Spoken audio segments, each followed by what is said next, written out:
Hello. Hey, hey, How's it going? it is going good. Good to hear it. Um, okay.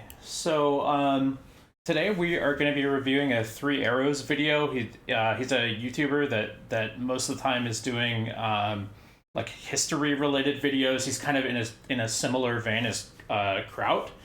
Um, but actually, I've got a couple of things that here just a second that I wanted to talk to you about before.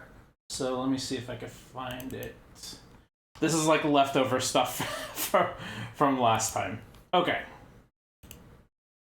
So here's the first thing is when we last talked a couple of weeks ago, I actually forgot to ask you about the Wisconsin trip, right? Because I think you went to Wisconsin and did like a political canvassing thing. Is that right? Like a door Yeah, knocking type of event?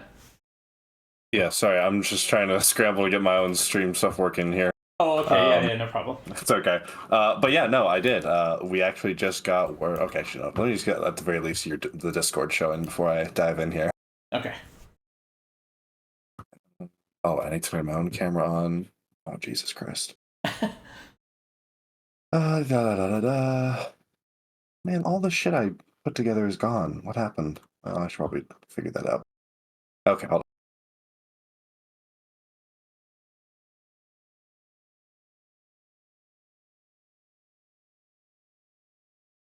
Okay, boom, boom, boom.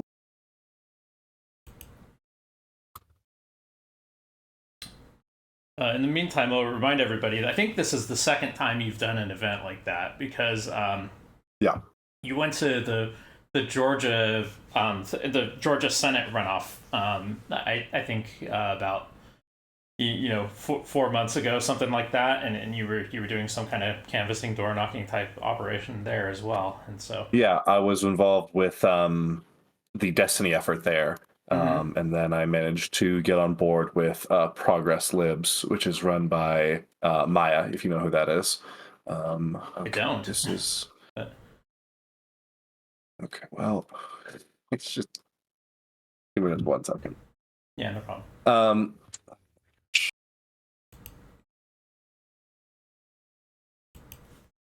here. Okay, just give me 1 quick second. I'm just gonna back out of Discord. Yeah, yeah, sure.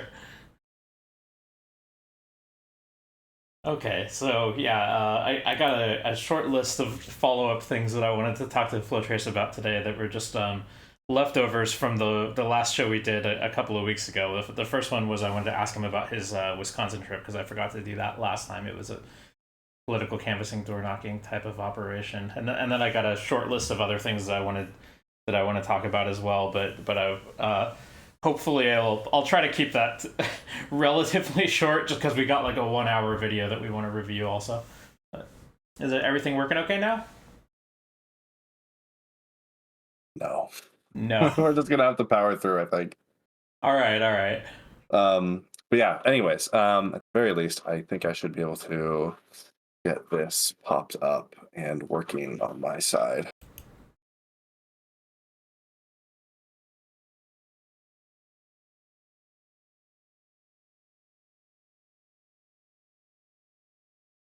I hate computers.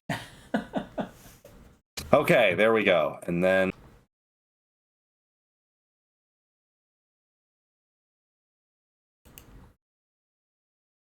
there we go. All right. Everything good? Are we fully live now? Yes, it's working on my end. Anyways, yes. So, actually, the election was just yesterday, April 4th, and the results have mostly, I believe at this point, all of them have come in, and we won. Not all the races. There were a couple that we were working that were much more local than the statewide stuff. Basically, when you go knock doors for a statewide election, you'll usually be working with the local Democrats in that particular county. So there's no reason not to, throw in, the lit and for local stuff, let them know. So there were a couple local elections we didn't win, but there were some of those we did. School board election we won, and I think we lost by less than 1,000 votes on the state house or state senate, I believe, actually, that we were the state senator we were trying to get elected. But the big one, Judge Janet Protasewicz versus Dan Kelly. Judge Janet looked like is winning. I think at this point it has been 100% confirmed she won, and it was by a very large margin as well, which is going to be really important to try and prevent Republicans from potentially trying to impeach her in the aforementioned state senate and house.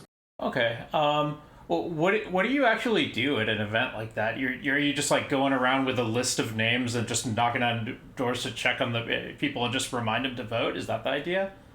Yeah, that's the biggest thing. In both events that we worked at, we're primarily get out the vote. So we're targeting registered Democrats that we know are Democrats, and we're just trying to let them know, hey, are you aware this election's coming up?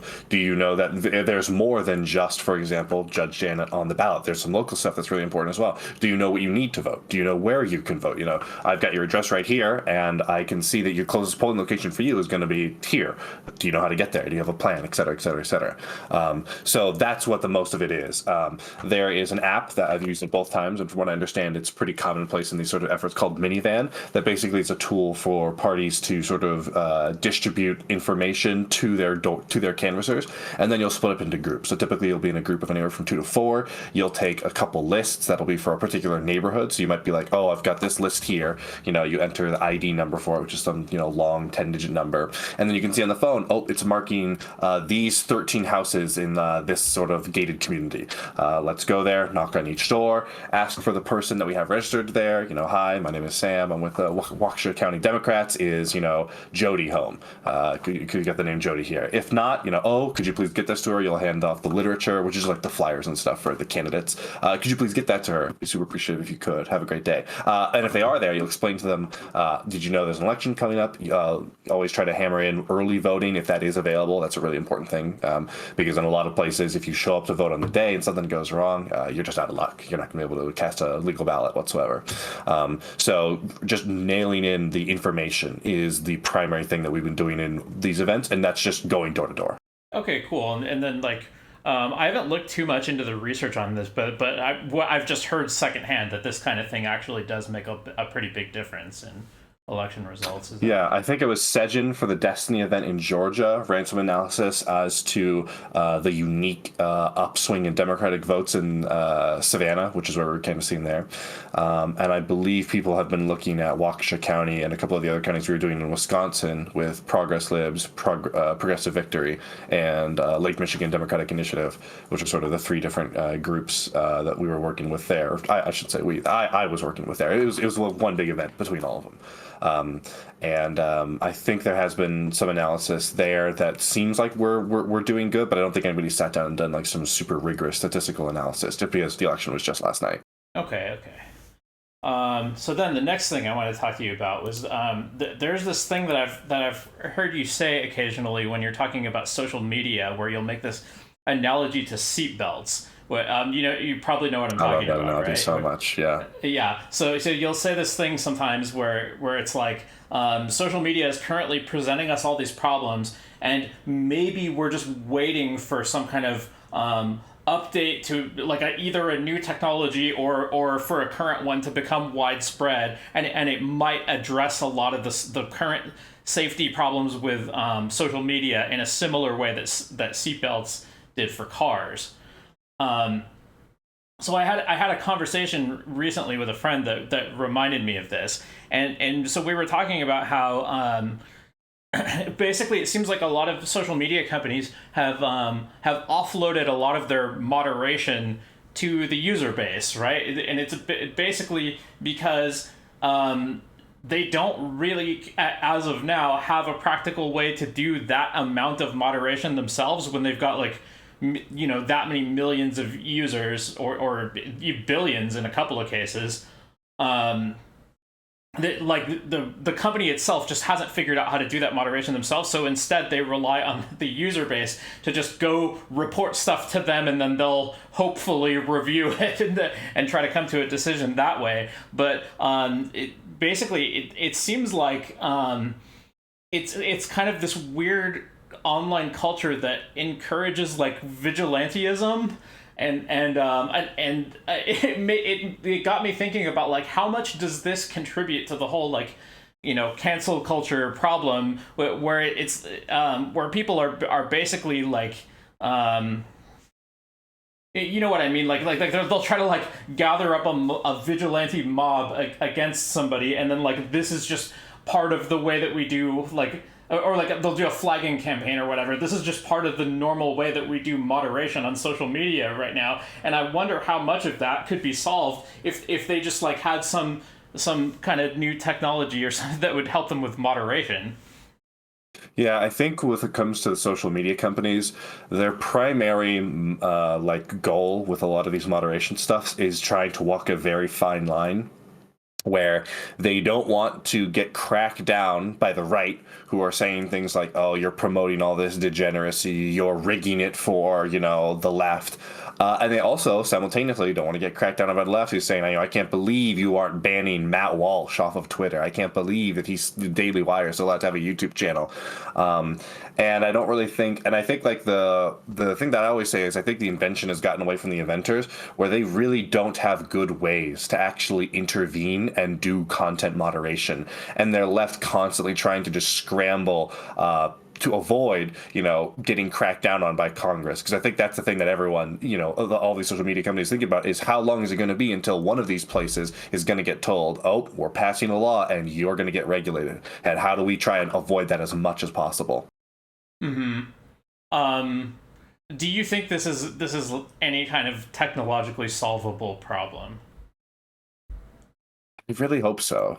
If not, that is maybe. It's hard. I don't think we have the proper ability to say yes or no to that right now, but I really hope so.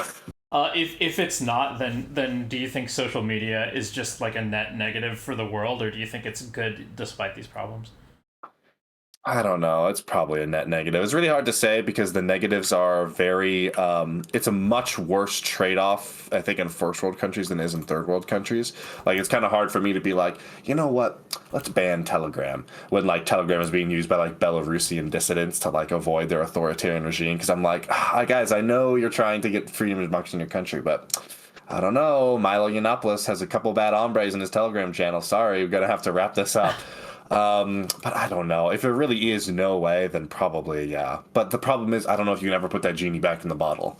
Yeah, I don't know either, but it's just, like you were mentioning, there could be some kind of crackdown on it that could change social media as we know it, and just due to them having to comply with heavier regulation than they have today. I don't know. In some parts of the world, like China or whatever, they already regulate it pretty heavily.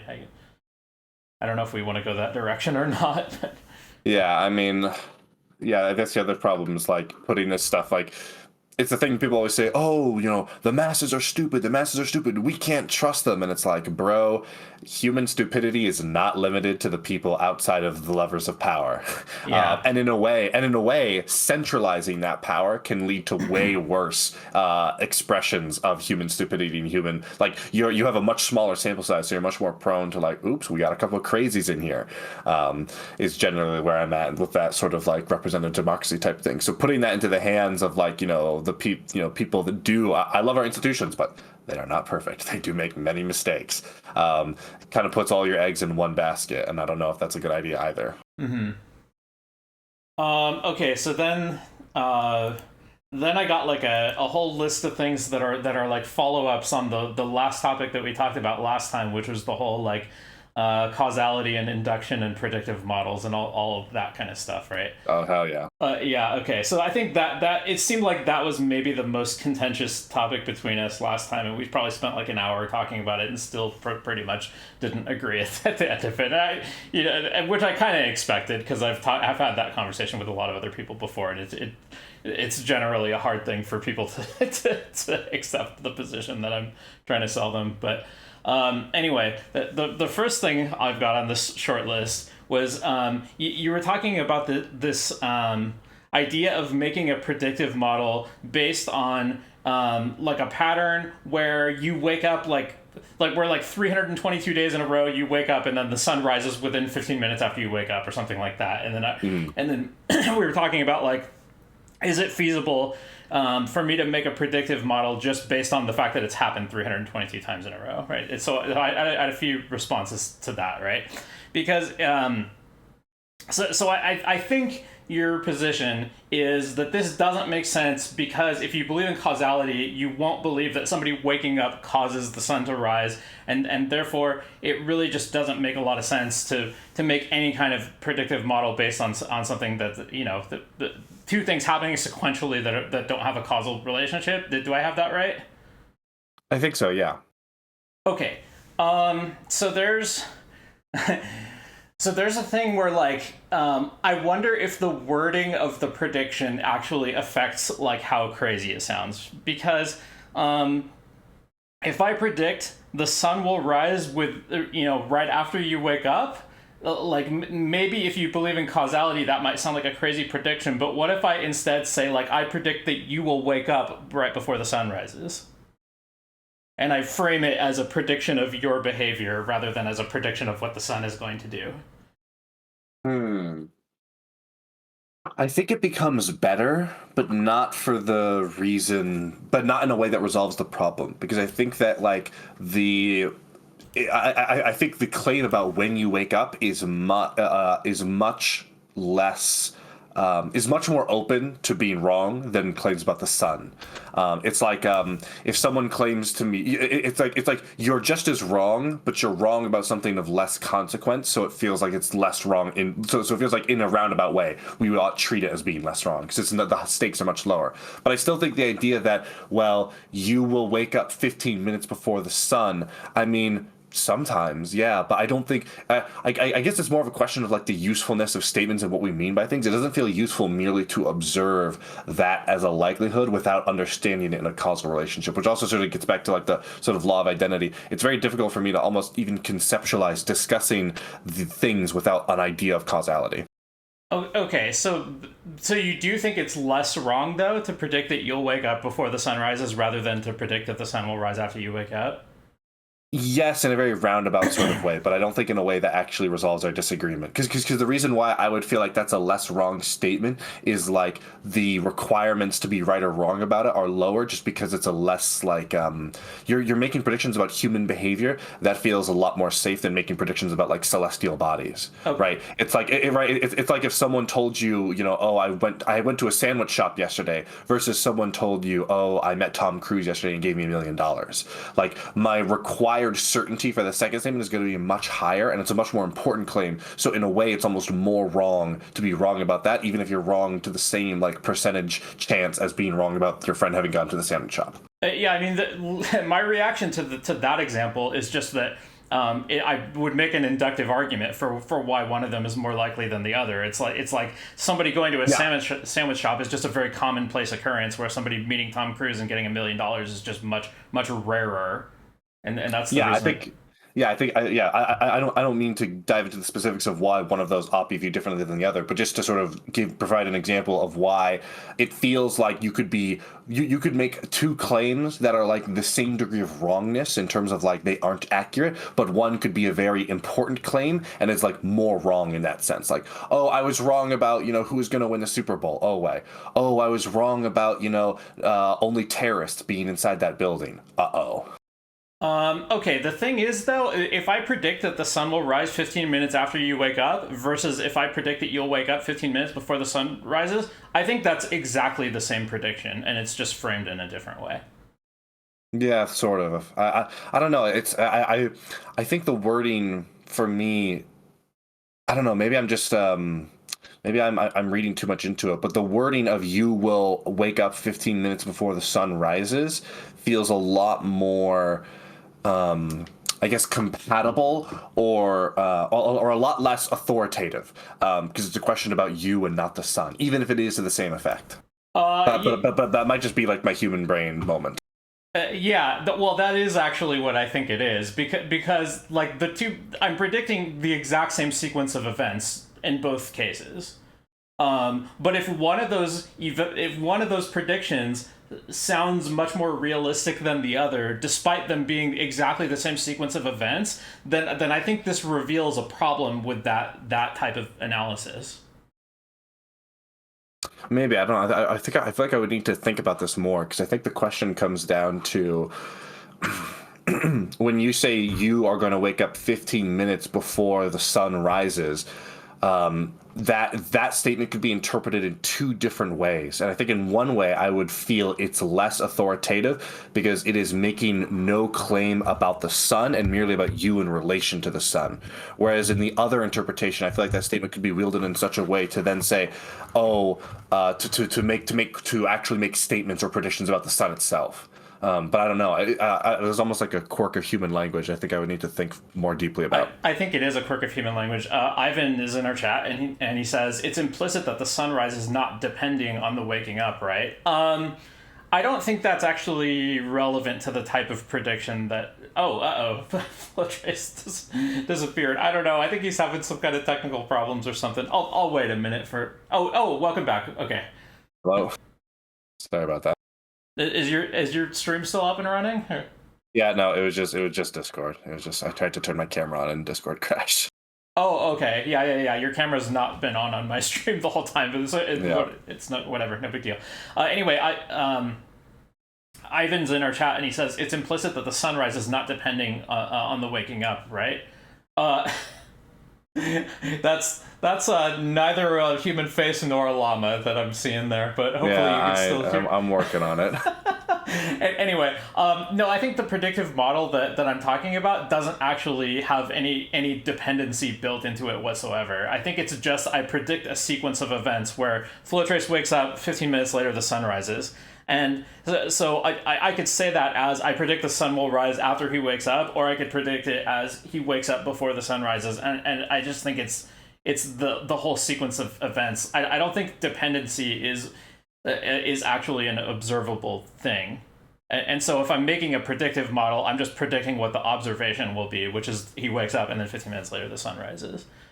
And yeah, and if the prediction sounds more wild or less wild depending on which way I frame it, I think that this is a problem with the framing, or it's a problem with the analysis of the framing, because I think it's just the exact same prediction in both cases. Yeah, well, I think the problem is that the language is split in its interpretation, because there theoretically could be a world in which you mean a thing that could split in two different ways, but you don't. I think it's just it's kind of like how I don't know if you share the same opinion, but I think some of the crazy statistical math problems that break your mind, where it's like some statement that sounds outrageous but turns out to be mathematically true. I think a lot of those just rely on human language that is very poor at transmitting a logical statement. Yes, I agree.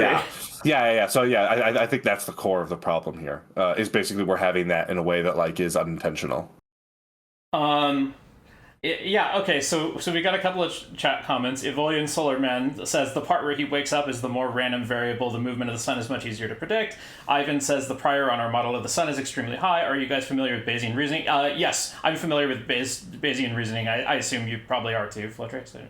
I think so, yeah. I'm really bad. I'm really illiterate at all these things, but it's basically you have a percentage chance for everything, and you reevaluate as new evidence is introduced, and there's probably a bar of percentage chance where you incorporate some piece of information as being true into your understanding of reality. And there's a specific equation-based theorem that helps you do the math for that. Okay. There's an equation? What? That's bullshit. I don't believe in that. Oh my gosh! If you don't know the equation, I really want to recommend you to look it up and I feel like the equation is going to be all right, and here's the variable where you put your percentage certainty, and it's I don't know what that is, bro. Let me just reference my brain here. 32.1. That's where I'm at right now. Well, okay, you have to have a prior probability. It's basically a way of incorporating a new piece of evidence into a probability calculation. So it's you have a prior probability that then you have a probability that you get after incorporating that new piece of evidence into it, and it's an equation to help you get from the first one to the second one. Yeah, I guess. I just feel I feel like assuming a world where you can have those exact numbers like sort of misses the point or the problem of like trying to do this kind of thing. Because it's I like, don't bro, I don't agree. know. I Really? yeah. Okay, so I used to do math tutoring. This was a thing I've taught to a bunch of students. I think if I had you here in person with a paper and pencil, I think I could convince you of this. But I'm not gonna do that on stream. Yeah. Like obviously it has some assumptions built into it, like you have to have a prior probability of the thing that you're trying to predict, and so on. You know that, like anything in math, it starts with some prior assumptions. But and anyway, the next thing I was going to bring up is actually relevant to a bunch of these comments, which is that using inductive reasoning to make a predictive model, it's actually there's actually different competing predictive models that you can use to make any particular prediction. So if you give me the situation where it's like 322 days in a row, Flowtrace wakes up and then 15 minutes later the sun rises. I mean, I could just use the exact predictive model that you gave me, which is kind of like cherry picked data in a way, right? But nevertheless, I could use it. But also, I could use, for example, a subset of your data. I could say All right. like I'm just gonna ignore the first 100 times that you did it, and I'll make it like a 222 times in a row or whatever, right? Or I could go back farther in time and I could go, well, maybe before those 322 days that wasn't a thing that was happening. Or I can use other things that I know about you or other things that I know about the sun to have like different predictive models, all of which are based on inductive reasoning, right? So it's like maybe you 322 days in a row woke up and then the sun rose, but you're a human and I also have a predictive model based on like when a human wakes up, does that mean the sun will rise 15 minutes later, and there's some probability with which that'll happen, and so that, like, my knowledge of that being correlated with a human waking up, that's a competing predictive model that's trying to make this like the same prediction as the one that you gave me. And then likewise I have various other predictive models for like when the sun is going to rise, right? And those are like statistically very well supported. And so the predictive model that you gave me, while I do think it is a valid predictive model, it's just not the only one that's trying to make that same prediction. And therefore, I'm not going to weight it very heavily against these other ones that are very statistically well supported. Does that all make sense? I think so. Yeah, I think it really just does come down to the core of like, I don't know if I can conceptualize a universe without causality. That feels like just something so alien to my brain. I think I need to reflect deeper on it. Okay, do you get what I'm saying about the different Yeah, I inductive see what you mean. prediction Yeah. models, though? Yeah, it's just, to me, it's like I can't separate that inductive that inductive reasoning or predictive like model from causality. I don't know if I can do that.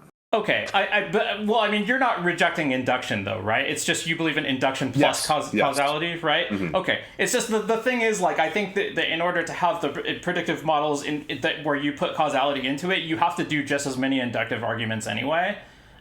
I don't think you're actually like being any more parsimonious there. Like, in fact, Yeah, that's probably true. Yeah. Right. So if you have to do a bunch of inductive reasoning to get to your causal predictive model, and I can get to like predictive models that are just as good without putting causality into them, but just using the induction, then the causality just seems like superfluous to me. Yeah, I don't know. I really think the more I think about this, it comes down to the core of like our conception of causality in the first place. Mm-hmm. Because I think the argument I was making previously that we were sort of talking about with the sun, which is that without causality you'll have bad predictive models, is that like the things that I mean with causality are ultimately things that you would consider to be inductions that you could still get to regardless. Well, there's an important difference, though, which is that everything Mm-hmm. I'm talking about with these predictive models, this is all epistemology. Whereas I think when people talk about causality, I think that is an ontological claim about physics. Yeah, no, that's true. But I think that's the second problem. I think my first problem can mostly be resolved just with different applications. Like there could be people who reject causality and then get to bad predictions, but it wouldn't be inherent to rejecting causality. Okay. It would just come down to the execution of your inductions, I think. So Ivan in chat has a book recommendation. He recommends The Book of Why by Judea Pearl. He says, in the last 2 decades, a causal calculus has been developed that tells us when correlation is causation. Okay, so that's good to know that apparently someone claims to have written a book that tells us when correlation is causation. I haven't read the book. I'm sorry, I don't really have any response to that. Besides the fact that apparently a lot of people in science do believe in causality, which is something that I already knew anyway, right? Like I already know that my I can't opinion believe you haven't is read Judea Pearl. I mean, her work is just influential the world over. okay. I've Yeah, never read a book in my life. so like I realize the opinion I'm presenting is contentious. Lots of scientists are going to disagree with me and so on. But by all means, please check out that book if you're interested, though.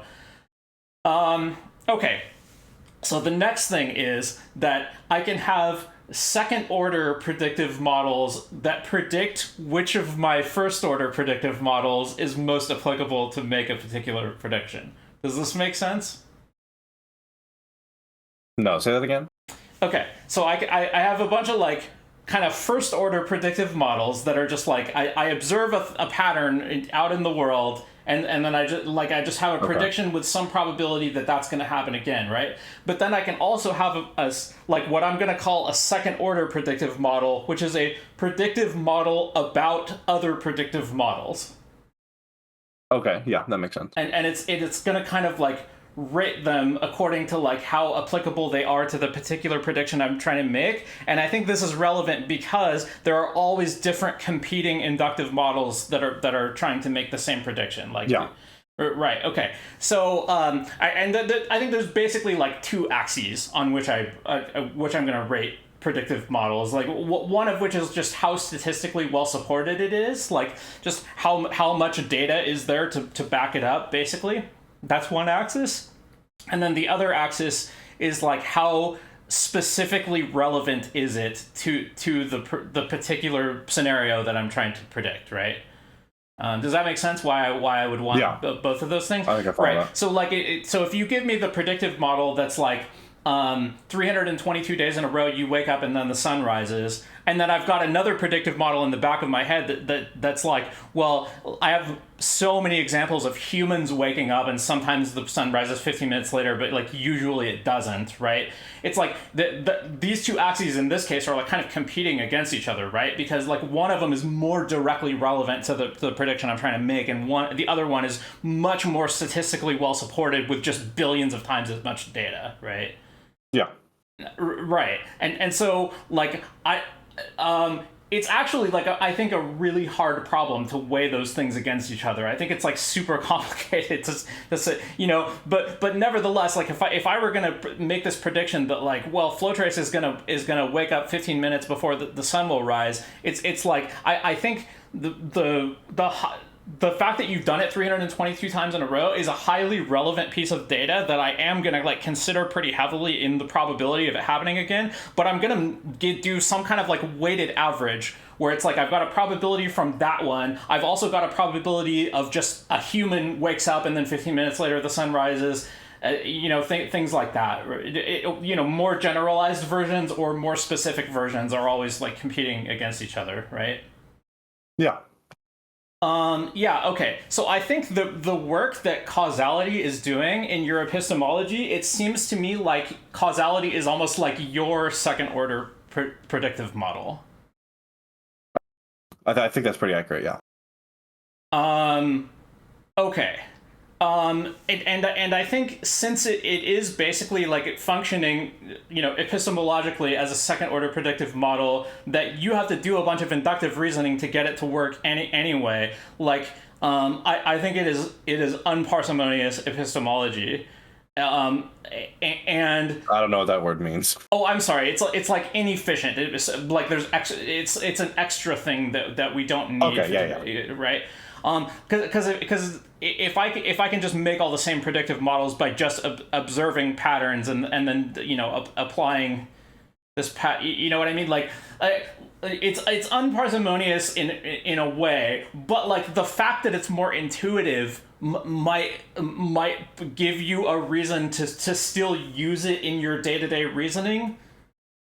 like even if it's not like objectively correct or the mathematically best way to do it, it's like the certain arguments for like religiousness is like, oh, even if it's not real, it provides people a sense of community. It's sort of like a philosophical version of that almost. Yeah, which, by the way, like if that, like, there's arguments about whether that is true, but if that argument is true, then I think it's like actually a pretty legit argument in favor of religious practice, right? And it's a big if it is true, but no, I agree. Yeah, where with this one, I think the question of whether it's true is a lot less iffy, because like so many people are used to using causality as a mode of thinking, as a way of organizing their predictions, that like the habit is so ingrained, and it might even be like biologically intrinsic to humans to think that way. So I think that just the efficiency of thinking that way, for the vast majority of people, probably, like I don't see any reason to think that's not going to be like the better, more efficient way of thinking for most people, regardless of whether it's actually the most mathematically accurate thing that's going on, right? Maybe. I think I could see that. I think it just comes down. I sound like a broken record here, but I really do think it just comes down to that fundamental question of whether or not, of almost like our ontological conception of reality itself, whether or not that is even compatible with a world where I don't endorse causality. Because I don't know if it is for me, but I don't know if that's just a me thing. Maybe it's something I should start asking people about. Okay. Ivan says, in Bayesian analysis, we work with theories. Wouldn't the causality be encoded in the predictive theory?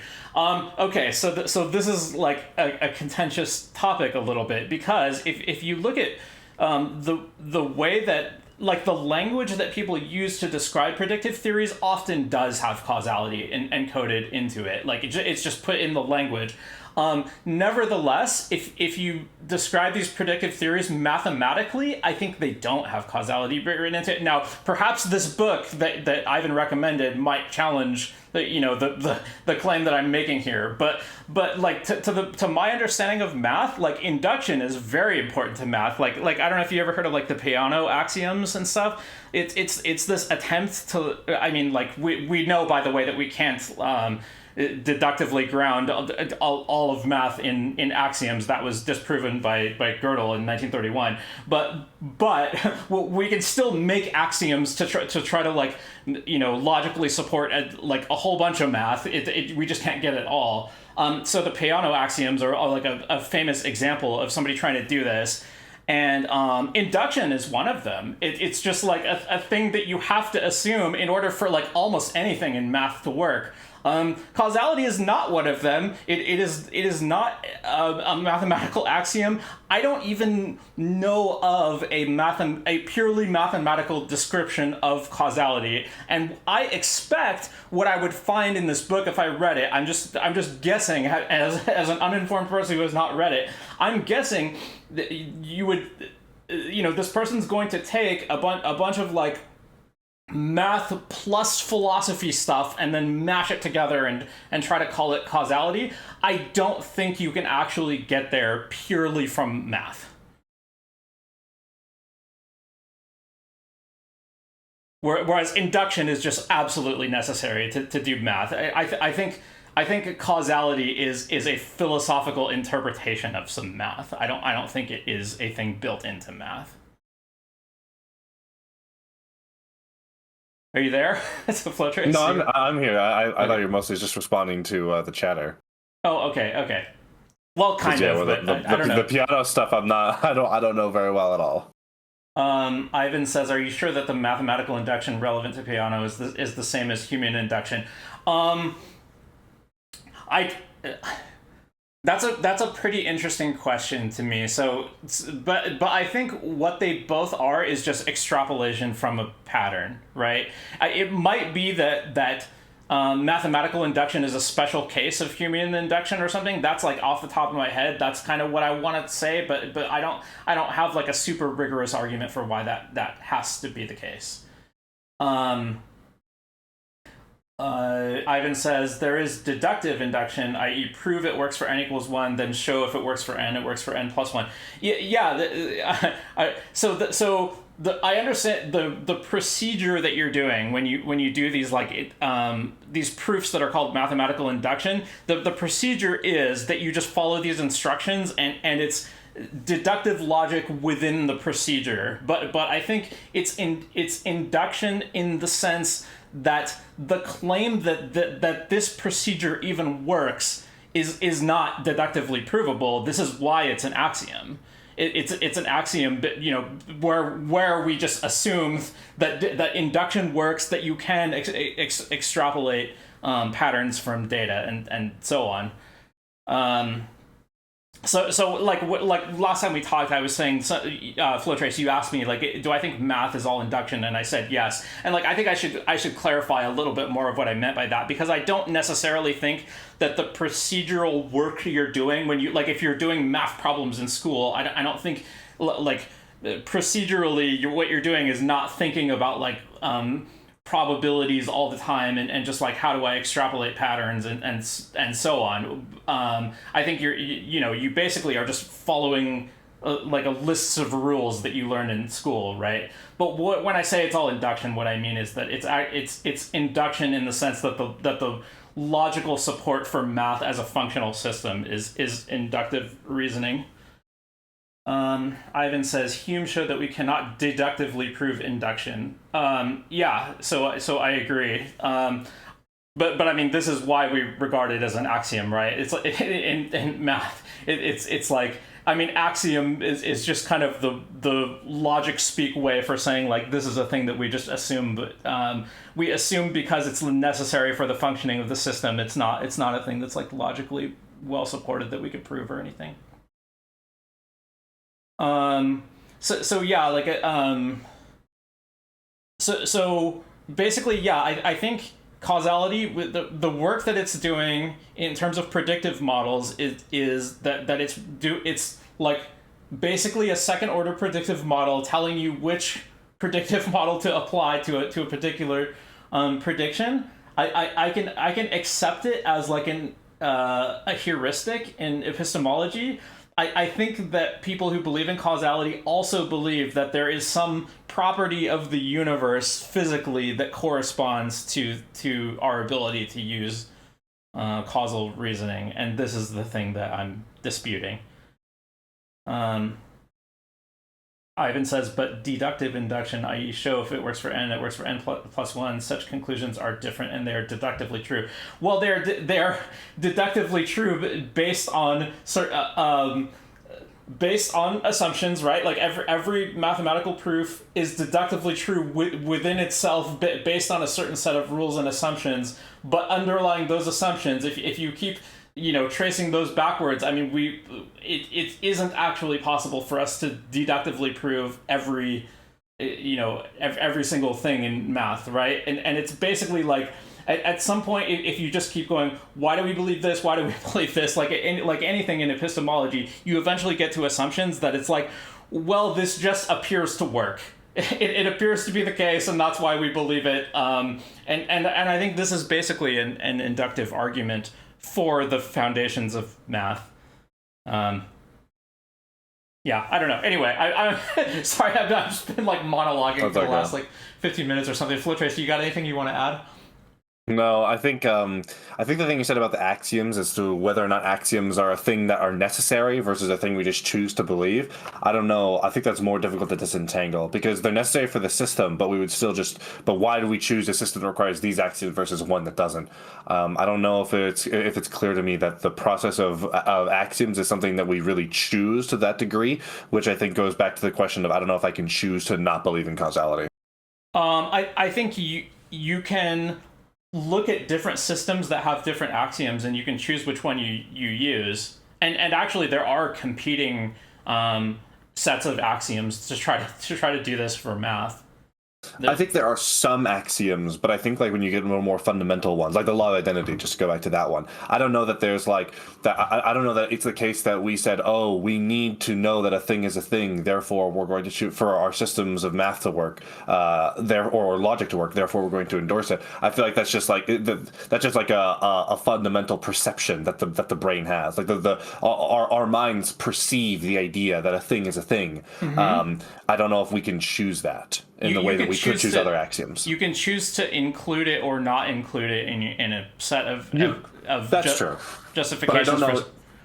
you could choose to include it or not include it, but when it comes to like the belief, it's kind of like, people. I went through this conversation with someone where we went back and forth on, like, why is it okay to discriminate on the basis of ideas? And it's, oh well, you choose ideas, and in a way you don't really, right? Yeah, I Like if don't I think asked you, so. yeah, oh oh, could you please choose to believe in Islam? Like, you could say you could, but you couldn't really. I think that, I think that's the distinction I would make on the question of including something, including an axiom in a model.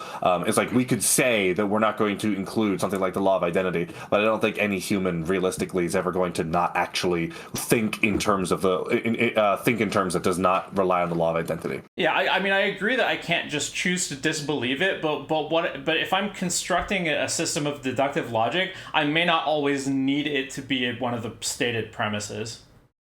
Yeah, that's fair. Ivan says, in physics, our models are called causal when they imply final states from initial states. There remains a question of what exactly causality is if the system has time reversal symmetry. Maybe determinism is a better concept here. So I've had a bunch of conversations about this too, and like, essentially, like, from what I can tell, people who believe in determinism are pretty much just seem to think it's that the universe operates purely by causality everywhere, at all places, and all times. I do not believe this, but yeah. So if there's a question of what exactly causality is, if the system has time reversal symmetry, I mean, this is part of the problem with it, right? Because well, my response to the first sentence where it says our models are called causal when they imply final states from initial states, like, to me that just looks like you're predicting a sequence of events. I predict A happens and then B happens. But saying I predict B after A is actually just exactly the same as saying I predict A before B. And like, I don't know, like, what extra information do we get by putting causality into that. It just seems like we're inserting this, like, philosophical interpretation of it where it's like, oh well, what I really meant was if A then B, and if not A then not B, or so, something like that. It's like if and only if A then B. But I think, this is, like, you can do that kind of thinking, like, as a thought exercise, and maybe it even helps you make predictive models. But these are hypotheticals, like counterfactuals, that are getting built into this statement. Like, if we say, well, if this thing had not happened, it's like, well, this is just a fictional story where the thing didn't happen. It's not a description of what did happen. And in no case, if we're just doing a description of what did happen and what does happen, there's no if then anywhere. It's just this happened, or that, when we're talking about uncertain things, like either if we're talking about the future or we're talking about things in the past where we don't know the answer, that this is when we go to, like, if then, right? But we do this because when we don't know what happened, we're not able to describe what does happen, right? It's like, and that's why I think all of this if then stuff is really just like a way of managing uncertainty, which is to say, it's a way of helping our brain cope with probabilistic thinking when we have this, like, innumerate brain that is kind of, like, not biologically built to do statistics and probability. I think this, all of the causality type of thinking, all of this if then stuff is basically just like our brain on doing some copium to try to like come up with a way to approach probabilistic reasoning, which it's just not good at without some large amount of training. And if we have that training, then I think that all the causality stuff becomes redundant. I think. Yeah, I don't know. I'm probably ready to move off this topic and go on to the video. Yeah. If you are, unless you have anything you want to add, Flowtrace. No, I think we're basically at the same point we were at previously. Okay, that's fine. So then I do want to ask you to if you do want to put some thought in the future into like why does it sound more believable for me to say I predict the sun will rise after you wake up as compared, or I'm sorry, that's the one that sounded less believable to you. And then if I say I predict you'll wake up before the sun rises, that one sounded more believable. But yeah, I think those predictions are identical. And if you want to put some thought into that and then get back to me about like why you perceive those differently, I would be interested to hear it. But Yeah. yeah, for now, we can just watch the video. No problem. Sorry, I'm just trying to get the stream working here. Just give me 1 second. Yeah, no problem.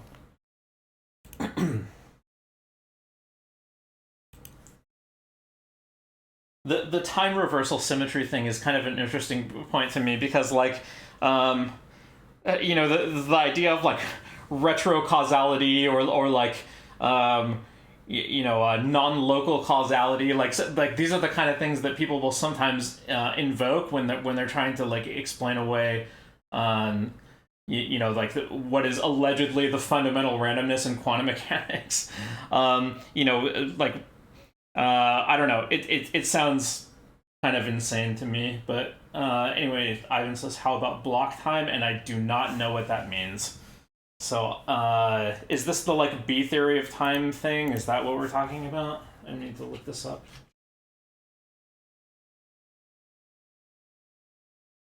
Google is not being very helpful. It's giving me a whole bunch of stuff. Okay, Wikipedia. Eternalism, philosophy of time, also called block time philosophy, and the philosophy of space and time. Eternalism is an approach to the ontological nature of time, which takes the view that all existence in time is equally real, as opposed to presentism or the growing block theory, universe theory of time. Yeah, okay, so this is basically the B theory of time thing. I had a whole big long conversation about this with a friend like a few weeks ago. Ivan says, yeah, the past and future exist, and the passage of time is an illusion.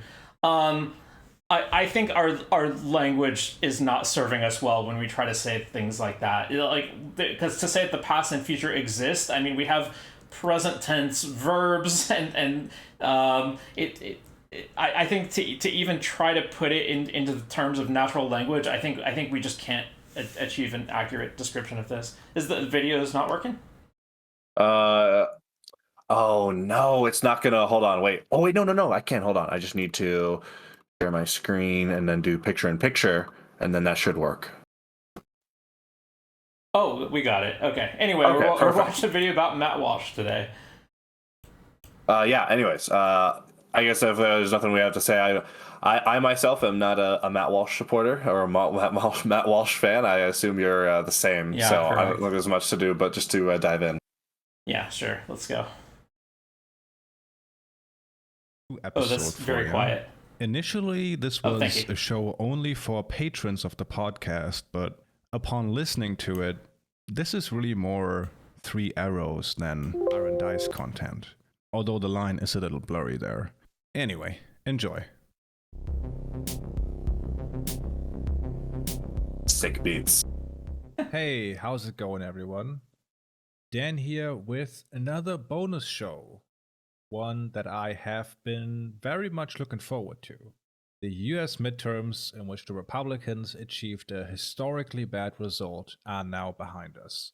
And historically really is the appropriate term here, considering that a midterm election in which the Republicans lost ground in terms of the raw number of state legislative seats has only happened twice in the last 100 years. The reason why I'm only talking about this now, because I wanted to wait for the Georgia runoff that happened this week. That one has now also been won by the Democratic candidate Raphael Warnock. GGG. So I think it's safe to say that Republicans took a big L, especially considering all the talk about a red wave sweeping the country.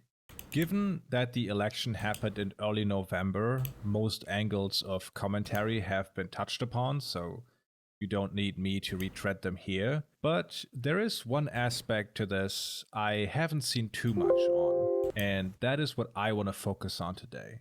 Because it finally gives me a reason to talk about US politics in a way that is somewhat optimistic, which I found very difficult to do recently. That optimism doesn't stem from the fact that the Democrats did good, but that Republicans did so poorly with the messaging they choose for this election.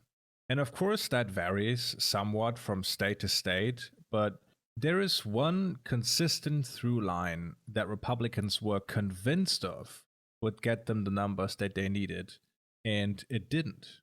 If there is one issue Republicans hammered on the most on a national level it's transphobia and scaremongering about gender indoctrination.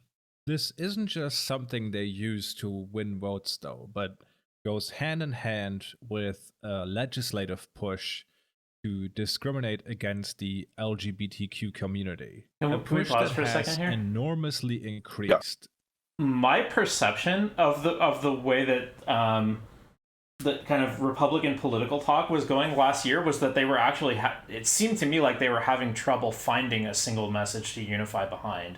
So it's like sure there was some amount of focus on the trans stuff, but there was like a bunch of other things too. They're like accusing Biden of corruption, and they were talking about the economy, and they've just got like 5 or 6 different things that they wanted to talk about at the same time, and like the way it looked to and then there's like the Roe versus Wade stuff going on in the background too, and it just seemed like the lack of focus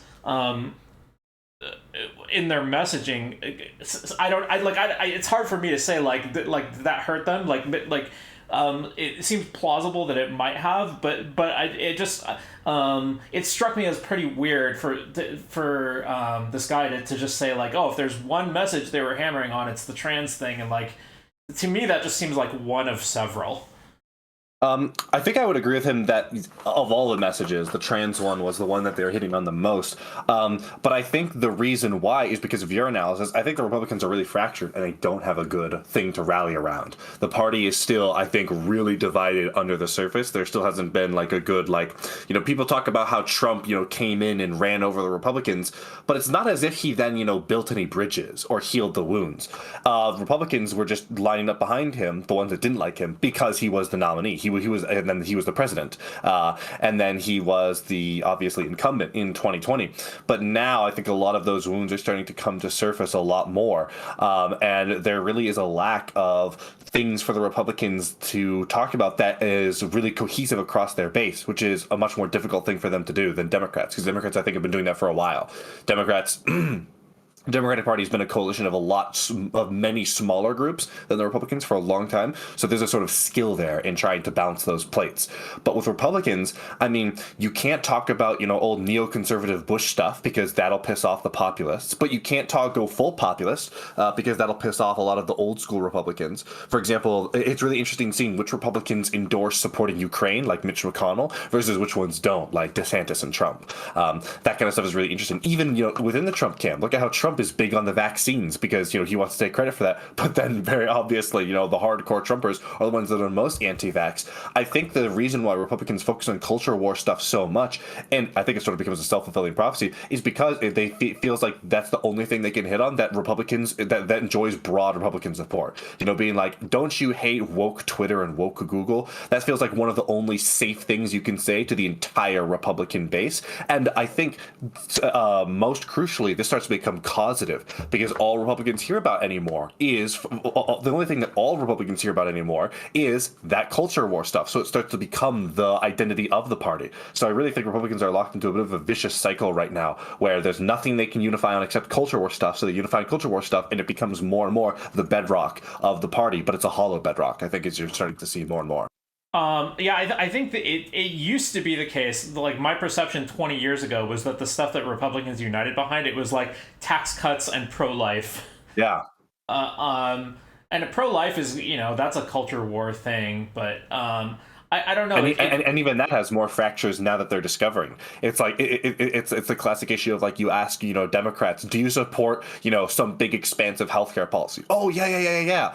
Then you put the bill in front of them and they're like, whoa, I don't know. Republicans are starting to learn that a lot of right-leaning voters who said, oh, I don't support Roe v. Wade, that's a very different thing than them supporting you overturning Roe v. Wade and now all these crazy old abortion laws from, like, for example, in Wisconsin. One of the things we were canvassing was the fact that currently the law of the land in Wisconsin on abortion is like an 1850 law that they're just choosing not to enforce, but technically is law of the law of the land.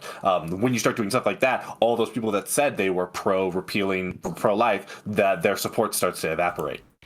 Yeah, it makes sense that like if your position is to just get rid of an existing policy. There's not gonna, like, among people who oppose that policy, it makes sense that they could all have like a kind of a united proposal. But then when you're when the thing you're trying to do is to implement a new policy or replace one, that it makes sense that there's a lot more different ways that you could do that, and so it's going to invite a lot of disagreement between them. Yeah. I think it's pretty interesting the what happened to all the like economic libertarianism kind of streak that was going through the Republican Party up until Trump, basically, right? It seemed like they were all like anti-welfare state and wanted low taxes and all this stuff, and it just seems like that's all just been completely forgotten, it seems like. Yeah, I think there's a couple people who talk about this that themselves are libertarians, and they sort of lament how it feels like a lot of libertarians are willing to compromise on the issues super quickly when it comes to going to the right, but not equally going to the left. And I think that's basically true. And there are a couple of real libertarians that really lament this because it relegates them to always being, basically people that are going to vote Republican and maybe get a couple things. Whereas if they were truly a force that could go left or right, that would give them a lot more power. That would make it real incentives on the left for people to be more sort of moderate, to be more almost like a blue dog, than to go full big government. But unfortunately, that just isn't the case. Mm-hmm. So then another thing is, like you were bringing up, Donald Trump is such a controversial person, and just the fact that he remains in the news cycle as much as he does. Yep. I wonder if that just is, if every time he appears on TV, maybe he's just I just read an article about this, how Kevin McCarthy, Republican Speaker of the House, had a retreat recently, and every time he has one of these retreats where they're supposed to be talking about policy, people instead want to talk about the most recent Trump thing, because his most recent retreat happened right off the back of the Trump indictment stuff. And so instead of talking about, for example, what they want their budget to be, or what they want Democrats to cut from their budget, which is something, it's funny, people haven't been, I think, paying as much attention to this, but it's not, the Republicans don't seem to be able to come to a consensus about what they want Democrats to actually cut from the budget in return for Republican support on raising the debt ceiling and passing a new budget. But instead of talking about things like that, they ended up talking a ton about Trump. Just look at, speaking of Kevin McCarthy, just look at the whole speakership fiasco. I mean, if that isn't evidence of the fact of if that isn't the ultimate display of the disunity and dysfunctionality in the Republicans versus the Democrats, then I don't know what is. And I think that kind of stuff really is unattractive to voters, just on a surface level, and has real consequences that are also very unattractive to voters. Voters don't just look at the speakership contest and be like, Republicans are a joke, I don't want to vote for them, but it also makes them wonder, and it's part of a large phenomenon of there are really crazy Republicans that end up hurting the party, or there are Republicans that are too moderate that end up hurting the party because the radicals don't want to go out and support them, like the whole rhino thing. Going back to Wisconsin, the Republican candidate, I mean, technically not Republican because it's a nonpartisan election because they're judges, but the conservative judge, Dan Kelly, he was not the moderate. There was a moderate that probably would have given us a bigger run for our money, but ultimately Daniel Kelly got the support of the Republicans as opposed to that person. So I believe they just didn't end up running at all. And as a result, I think that's played a large part in why Judge Janet Protosewicz was able to win by such a big margin. It's looking now like it's almost going to be like a 10-point percentage gap or something like that. Crazy stuff in what is supposed to be a pretty purple state. So I think there's just a huge identity crisis in the Republican Party, and that is the resolution of that is going to be one of the most consequential, important political developments in American politics, I think, in the next couple decades. But who knows what it's actually going to look like because we're in the midst of it.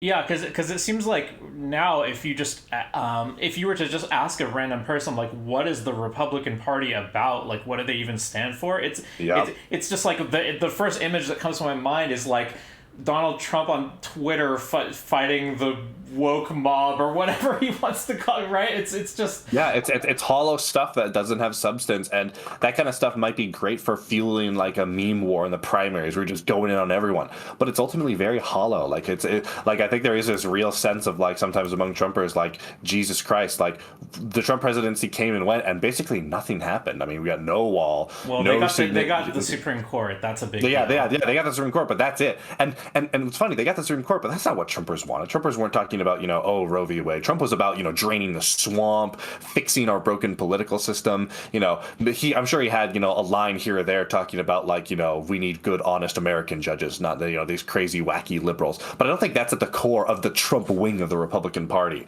And I think the inability to get real like populist change in things like the border wall or a Muslim ban or anything like this, that kind of stuff, I think is really it really hurts your staying power, I think, and it's part of the reason why it felt like after the election Trump just fucking fell off of a cliff, that and the Twitter ban of like just nothing going on. So I'll grant you that the Supreme Court and Roe v. Wade stuff was not at the core of Trump's messaging, and it's probably the people who are the biggest, most enthusiastic Trump supporters might not have been all about that. But I think the Supreme Court and Roe versus Wade stuff does play a big role in why a lot of Republicans voted for Trump despite not liking him. Yes, I think that is very true. Yeah. Well, yeah, anyway, do you want to go on with the video? Oh, no, yeah. I think that's all I had to say. It's just, I think when he talks about hitting on the trans issues, I think this is both a symptom and a cause of the fact that there's no unity in the Republican Party, especially on policy stuff. And that has really big impacts. It already has really big impacts, and it's going to continue to be one of the shaping forces of politics going forward until Republicans get their shit together. Mm-hmm. Last 2 to 4 years. So I'm gonna paint a little picture for you here to show you just how much Republicans have gone in on attacking LGBTQ people recently. And then we'll take a look at how that worked out for them. This comes courtesy of NBC News. Quote, state lawmakers have proposed a record 238 bills that would limit the rights of LGBTQ Americans this year, or more than 3 per day, with about half of them targeting transgender people specifically. Nearly 670 anti-LGBTQ bills have been filed since 2018, according to an NBC News analysis of data from the American Civil Liberties Union and LGBTQ advocacy group Freedom for All Americans, with nearly all of the country's 50 state legislators having weighed at least one bill. Throughout that time, the annual number of anti-LGBTQ bills filed has skyrocketed from 41 bills in 2018 to 238 bills in less than 3 months of 2022. And this year's historic tally quickly follows what some advocates had labeled the worst year in recent history for LGBTQ state legislative attacks, when 191 bills were proposed last year, end quote. Now, while the LGBTQ community as a whole is the target of these bills in terms of restricting school curriculums and the like, there is one aspect here I want to highlight today, and that is the targeting of trans people specifically.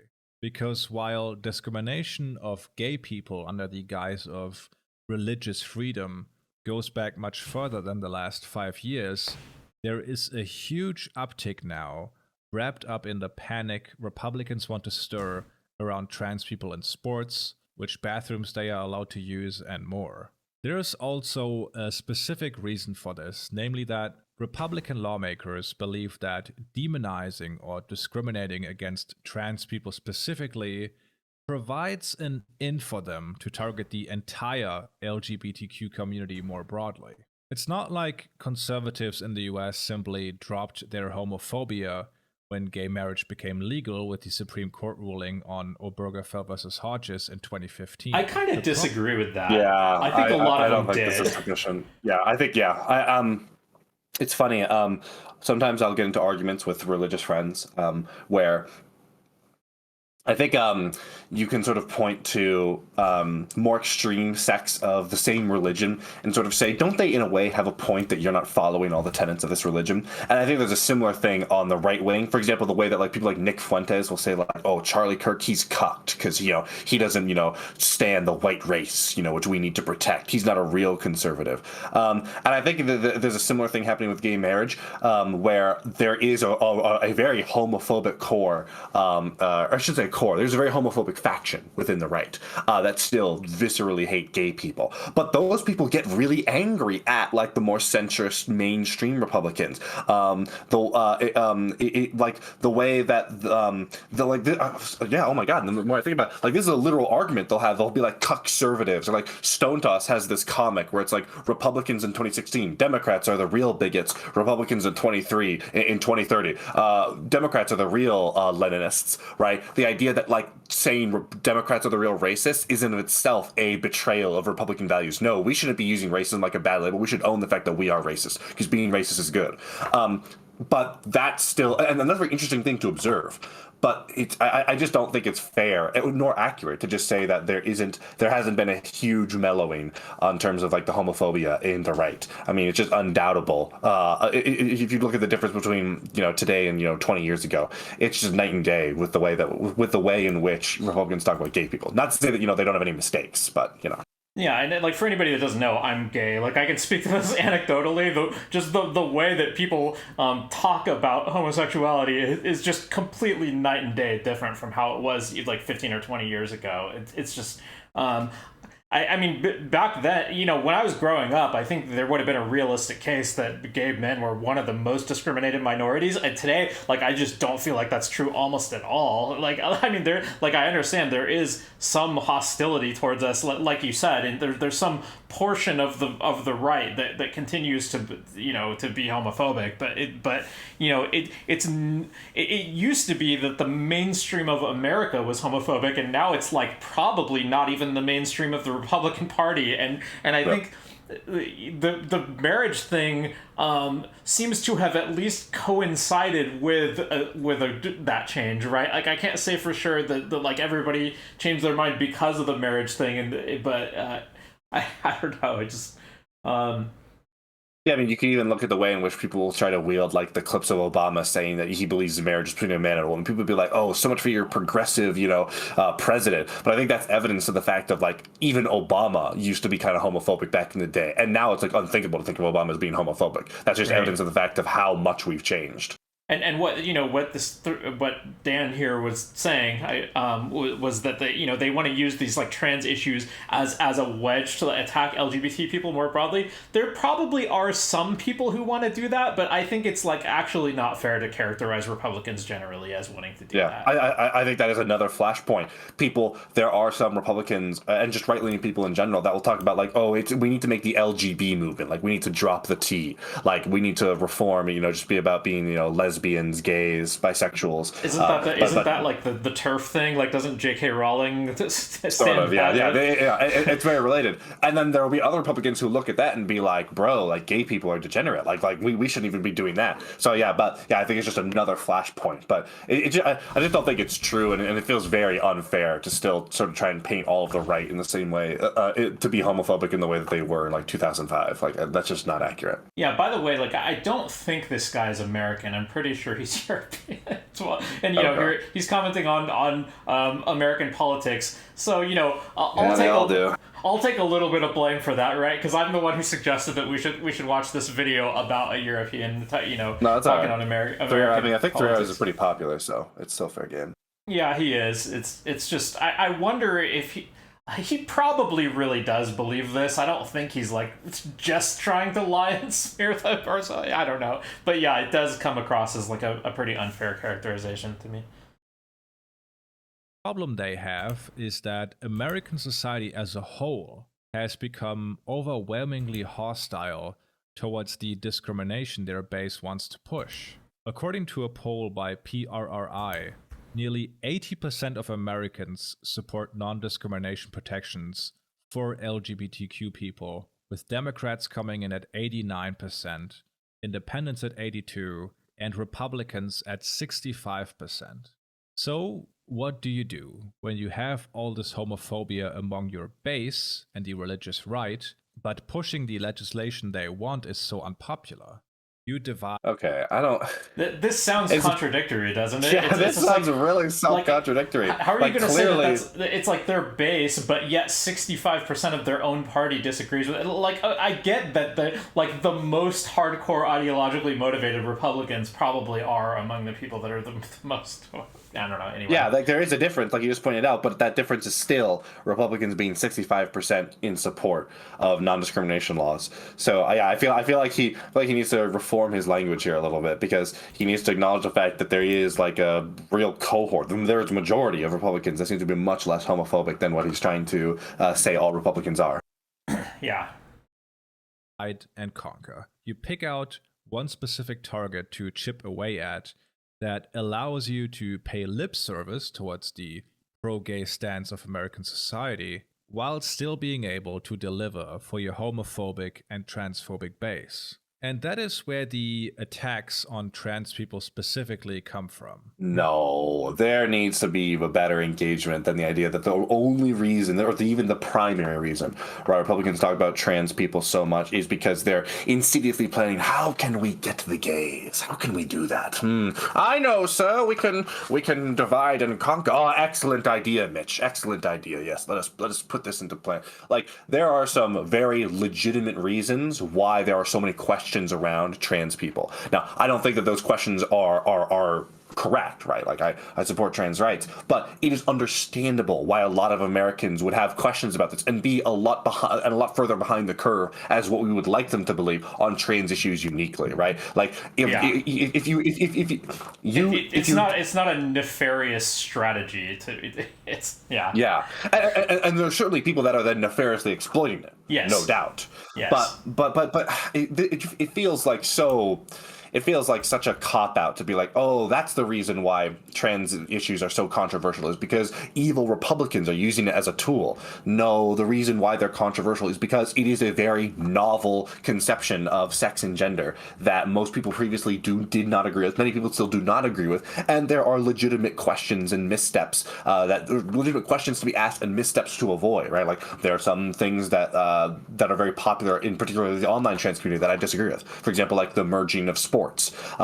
And that is a fair thing for many people are going to have questions or disagreements about. That isn't going to just stem from, oh, they're bigoted and they hate, sexual minorities. They just want to go after all the queer and homosexual people in the world. And this is their secret tool to do so. Like, that's just like a comical James Bond interpretation of like events that are much more explainable through like predictable human behavior. Well, when you think about it, like it's like if the idea of a political strategy in a system like ours is gonna be to win electoral support. Like every big political strategy, maybe not every, but like the vast majority of them that are promulgated out in the public have to work that way. And if a talking point about trans people is to succeed at winning political support, which I think at least to some degree it does, then it has to be because people genuinely agree with it on some level. It's not all just like a ruse. Yeah, I just think this is like a total missing of the mark. Mm-hmm.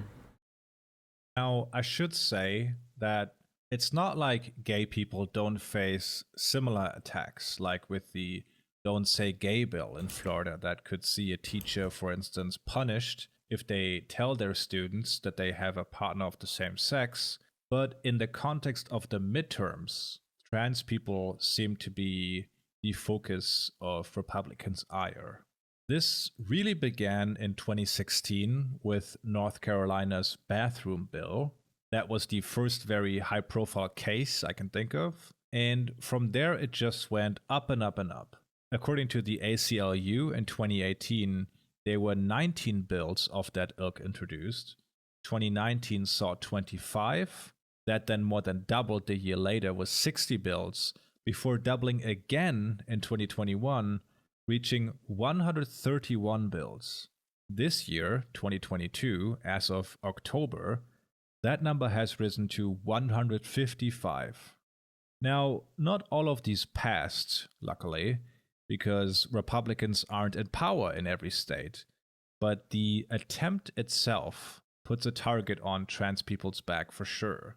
Trans advocate Alyssa McKenzie from Orlando said in the Washington Post, quote, "I don't know how to describe to somebody that isn't going through it how it feels to have the anxiety of waking up every morning not knowing whether your state is going to attack your right to exist. To do all of the things that so many people never ever have to question or think about. This isolation that Alyssa McKenzie is talking about becomes very apparent when you actually dig into the number of people targeted by these bills. The case of Utah, which became the 12th state to implement bans targeting transgender athletes, is worth looking at here. When the Republican state lawmakers initially passed a bill that would ban transgender students from participating in girls' sports, it was vetoed by the Republican governor of that state. Here is some of what Governor Spencer Cox wrote regarding his decision to veto this bill. Quote, "Finally, there is one more important reason for this veto. I must admit, I am not an expert on transgenderism. I struggle to understand so much of it, and the science is conflicting. It's not, I want to add here. When in doubt, however, I always try to err on the side of kindness, mercy, and compassion.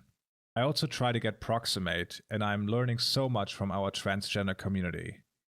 They are great kids who face enormous struggle." Now here comes the important part.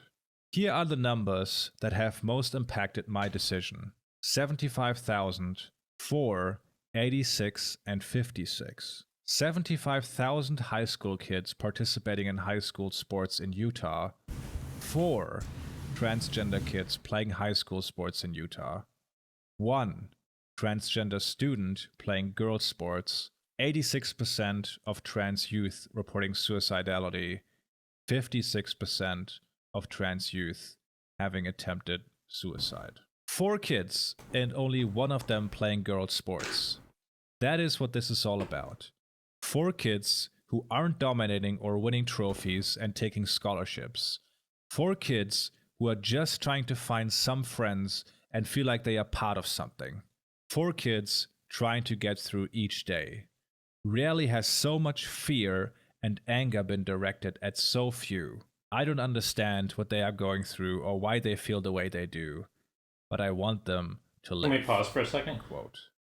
The response. Yeah. You mentioned a minute ago that you were against integration of trans women into women's sports. Would you be okay with it in an instance like this, where it's like? Yeah, obviously. I think the conversation changes dramatically when you start talking about like high school sports and stuff like that, where there really isn't as much of a competition as much as there is like it's not that it doesn't exist for competitive purposes, but it exists for competitive purposes to a much lesser degree than like, for example, collegiate or Olympic sports do. And it's much more about social belonging. And it also is the case that like it seems like there's just much less, there's a much less likelihood for abuse in these kinds of scenarios when you're talking about like high school than there would be in like Olympic or or collegiate sports. Mm-hmm. I'm generally like pro inclusion more broadly, just because I think that the kind of participatory and social aspects of it are just something that I value more than what the perceived competitive fairness of it. But it's like, especially in a case like this, it's like, are you going to tell these 4 kids that they need to go have their own separate league and be the only 4 kids competing? Yeah. So, it also just becomes untenable at local levels where you just can't have like separate a separate competition like that. There just aren't enough people. I think there's a more realistic case to be made with professional sports. It would, if there's a sport that millions of people are competing in, there might actually be enough trans people that you could conceivably get them to have their own separate league. I'm as of yet unconvinced that that's necessary, but certainly in a case like this, I mean, I think it's just these things are like on a different points on the same spectrum, right? Like. Mm-hmm. So this, by the Republicans in the Utah Senate and House, was basically saying, yeah, that's nice, but we don't care. They overrode his veto, and the law went into effect in July of 2022. For 5 trans people, one of them playing sports, 4 of them in high school, in a state of over 3 million people. Think of how fucking debauched and just consumed with hate you have to be to do that. Something similar I hate happened what he in just Indiana, said there. where Really? I don't find that objectable. Think of how debauched and consumed with hate you have to be to do that. I don't think that makes sense to me. No, actually, I see what you mean. Yeah, I think it is incorrect to ascribe that to the mind state of the people that are trying to pass this, or at the very least, the vast majority of people that are trying to pass it, as opposed to, I think it's more accurate to describe it in effect, where it's like, really, we're doing this over 4 people? Like, that's kind of ridiculous. Yeah, I mean, it's some combination of, some small number of people are probably doing it for a political win, and then a lot of people have some genuine opinion that it's not a good idea to include trans kids in sports, and I disagree with their idea, but I'm not going to say they're like, they don't have to be motivated by hate, they don't have to be debauched to have that opinion, right? No, I agree with that. Republican Governor Eric Holcomb vetoed a bill banning transgender women and girls from competing on public school sports teams consistent with their gender. He said at the end of his letter on the matter that, quote, "The presumption of the policy laid out is that there is an existing problem in K-12 sports in Indiana that requires further state government intervention. It implies that the goals of consistency and fair in competitive female sports are not currently being met. After thorough review, I find no evidence to support either claim, even if I support the overall goal." End quote. Not to mention that Indiana already has a policy in place since 2017 that requires transgender athletes wishing to compete in sports to apply for a waiver confirming that they have been living as their gender identity for at least a year. Additionally, transgender girls must prove they have undergone either hormone therapy for at least a year or surgery. Now get this.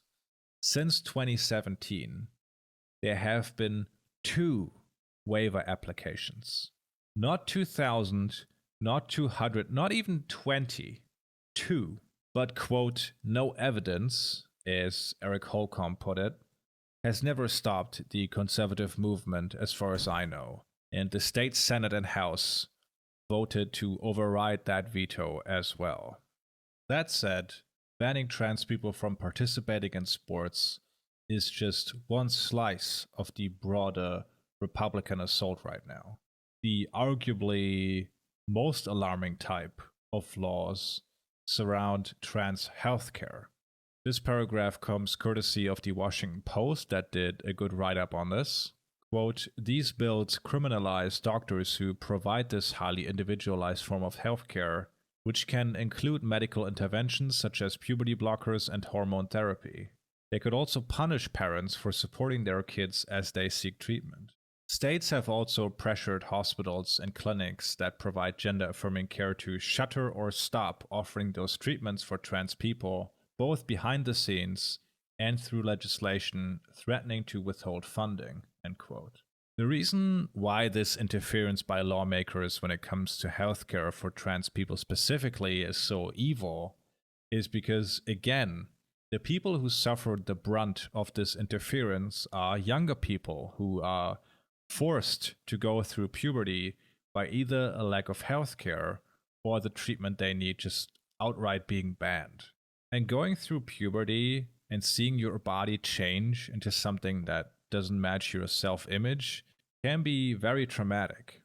This has become such a big problem that the American Medical Association called upon states to stop interfering in healthcare of trans individuals in an open letter. It reads, "Evidence has demonstrated that foregoing gender-affirming care can have tragic consequences. Transgender individuals are up to 3 times more likely than the general population to report or be diagnosed with mental health disorders, with as many as 41.5% reporting at least one diagnosis of mental health or substance use disorder. The increased prevalence of these mental health conditions is widely thought to be a consequence of minority stress, the chronic stress from coping with societal stigma, and discrimination because of one's gender identity and expression. Because of this stress, transgender minors also face a significantly heightened risk of suicide.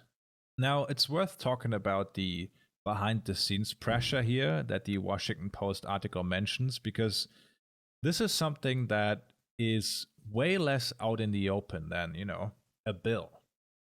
We can see a good example of this at the Children's Medical Center in Dallas, that saw itself forced to disband its gender affirming care program in November of last year. Oh, the video. Had to provide health. What was that? It's still working, I right? wasn't sure if Discord was messing up or if it was the video, but I think it's Discord. Hold on, let me just oh, okay. see if I pause it. If it's past. To their children, and often parents had to drive 8 hours to an appointment at this medical center. This was by far the largest program for transgender youth in all of Texas. Now, Yeah, I think this is one thing that I really don't like is some of the I don't like the ways, and so first off, I obviously don't like the surface level of making this stuff more difficult. It's similar to sort of the way in which abortion clinics, like, oh, it's not banned, but there's only like one in the state, and you have to go through all these hoops. That kind of insidious restriction of access, beyond the restriction of access being bad, when it's done in this way, I think is uniquely bad, because I think it creates a system where people don't even realize what the problems are. If you want to restrict something, you should just do it out in the open. I generally speaking, obviously, there are a million exceptions to everything, because I think that allows people to evaluate it better. But the idea that, there is this restriction going on, but it's done in such a way that people aren't aware of it, means that I think, one of the critical sort of levers in which our government works, which is public feedback, I think gets cut out, where people don't even realize that a policy is being put into place. That feels really deceitful and sneaky, and I really don't like it. I think it's a kind of strategy that you should not pursue lightly, even if it is for a good cause, and obviously here for a bad cause. But I just think it's worth noting. I really don't like that kind of stuff, because there's already such a disconnect with people and their government. There's people who think, oh, I don't support Joe Biden. Why? Because he overturned Roe v. Wade. And it's like, oh my God, I'm gonna tear my hair out. And with that stuff, that's solvable. That's like, oh, we need civics classes, we need better education, things like that. But this kind of stuff, man, this is such bullshit. And really, it then erodes people's faith as well. Even when people then do become aware of it, a lot of them are like, man, fuck this system. I don't want to have to work with this. And I think that erosion of people's comprehension of our government and feedback and engagement, investment, you might even say, with our government, is really, really bad. I think it's one of the biggest problems that sort of underlies a lot of stuff going on in America. It's really bad. And I think it bears special note. Yeah, so I think, see if I can recap your point accurately here. The fact that something can be like de facto banned while not explicitly banned kind of creates this dissonance between the perceived functioning of the government versus the actual functioning, and it feeds into the public cynicism about policy or public cynicism about... Essentially, yeah. Okay, yeah, that makes a lot of sense. Oh, what's kind of weird about this whole thing is that no one who either worked in the childcare program or higher ups of the medical center responded when asked to comment for a piece on the 19th News website about why they are disbanding the program. It's obviously not a lack of demand, considering the number of patients in gender-affirming care has only grown since they launched it. And then suddenly, they quietly close off the program to new patients and even scrub all references to it from their website. The just mentioned 19th followed up this story in March this year after obtaining recordings of internal meetings at this clinic. The title of the piece is "Political Pressure Led to Shutdown of Texas' Largest Gender-Affirming Care Program." And it basically details how the governor's office really put the screws onto this hospital over their program for trans youth. The people working there increasingly feared that they personally might be subject to lawsuits alleging child abuse or simply providing healthcare. That, coupled with an onslaught of legislation aiming at restricting healthcare of trans youth, going as far as targeting doctors and parents, led to the shutdown of this medical center. In February of this year, Texas Governor Greg Abbott called upon licensed professionals and members of the general public to report the parents of transgender minors to state authorities if it appears the minors are receiving gender-affirming medical care. In addition... Yeah, that just I'm sure everyone, I'm sure this doesn't really need to be said, but this is like fucking absolute insanity. He made clear that the state law, quote, provides criminal penalties for failure to report such child abuse. There are really no words to describe how vile this stuff is, because there is no other aim here than inflicting pain on trans children and their parents, who are I really wish facing you would stop ascribing these kind of motivations to think Republicans. Yeah. Like, there's no other aim than to inflict pain. Like, this just doesn't. This does not map onto the way that conservatives think about trans people. It's like. Yeah, and I think it's also and this kind of chronic misunderstanding, I guess, is the nice way of putting it. But I think, and to be fair to 3 Hours, I don't want to necessarily say he's doing this, but lots of people on the left will do this, where it's not them misunderstanding Republicans. It is them wanting a reason to hate Republicans, and sometimes just engaging in the fact in their personal meanness and bigotry, which is present in all humans. And I think it's a huge problem on the left when our best faith engagement is, oh, why do Republicans believe what they believe? Because they're the spawn of Satan and hate poor people. That's actually why they do it. It's just like, and you lose so many people too. Right? When you then go out and say, oh, Republicans, they're just racist. Well, no Republican is ever going to listen to you now. And that causes real world damage. So I think some of it is like the in-group, out-group thinking. I think another part of it is that it's people inverting their own reasoning, right? It's like, if my reason for being supportive of trans people is that I want to like prevent all these harms that are done to them, and then it's like, well, what do I imagine would be the person opposed to me? They want to inflict the harms. It's just like, no, they want opposing policies, but it's not because they want to inflict harm. It's because they're like afraid of this policy having other bad consequences. It's not because they want to hurt trans people. Yeah, it's just, and this kind of stuff is, I think, one of the biggest. It's like every political movement's weakness is like its radicals. And I shouldn't even say necessarily radicals, but just people on their side that do really dumb things, whether that's really stupid policies or shit like this. Because like there's so many people that like we've lost forever because of this kind of rhetoric that you can reach a lot of agreements to. It is so criminal how close many Republicans or right-leaning people are to like our positions when you actually start talking about the specifics. But we just lose them because of all this like culture war bullshit, and then surface level stuff like this, where it's just like you say, oh, these people are racist, these people hate trans people, and it's like, wow, I wonder why they don't like us. I wonder why they're not even open to conversation anymore. Well, and if you want to talk about these issues, like, you can do it from your leftist point of view and advocate for your positions you could do it entirely without ascribing evil motives to anyone. Yep. Right? Like, you could just say, here are the advantages of this policy. You don't even need to talk about why people oppose them necessarily. It makes sense why you might want to engage with the reasons that people oppose them, but if you're going to engage with it on such a level where you could just call them evil and then don't even like respond directly to the things they're saying, it's just like, oh, these people they just want to inflict harm and hurt people. It's like, I don't even. This mentality just seems insane to me. It's just comical, and it's just so frustrating because this kind of stuff even gets rewarded. I think it's one of the biggest problems with social media is the way in which it rewards sort of the almost like the purity. oh god, the purity testing, sorry, that's the word I'm looking for. The ways in which, like, there's tons of infighting on both the left and the right. Actually, I think it's a big misnomer to say the left eats its own. It's just the right eats its own on Yeah. image boards and Rumble where no one's watching, but the left eats itself in ways that are much more public. And yeah, goddamn, is it such a problem on both sides, and especially on our side, man. It's one of the things that keeps us. It's one of our biggest obstacles to actually, getting success politically.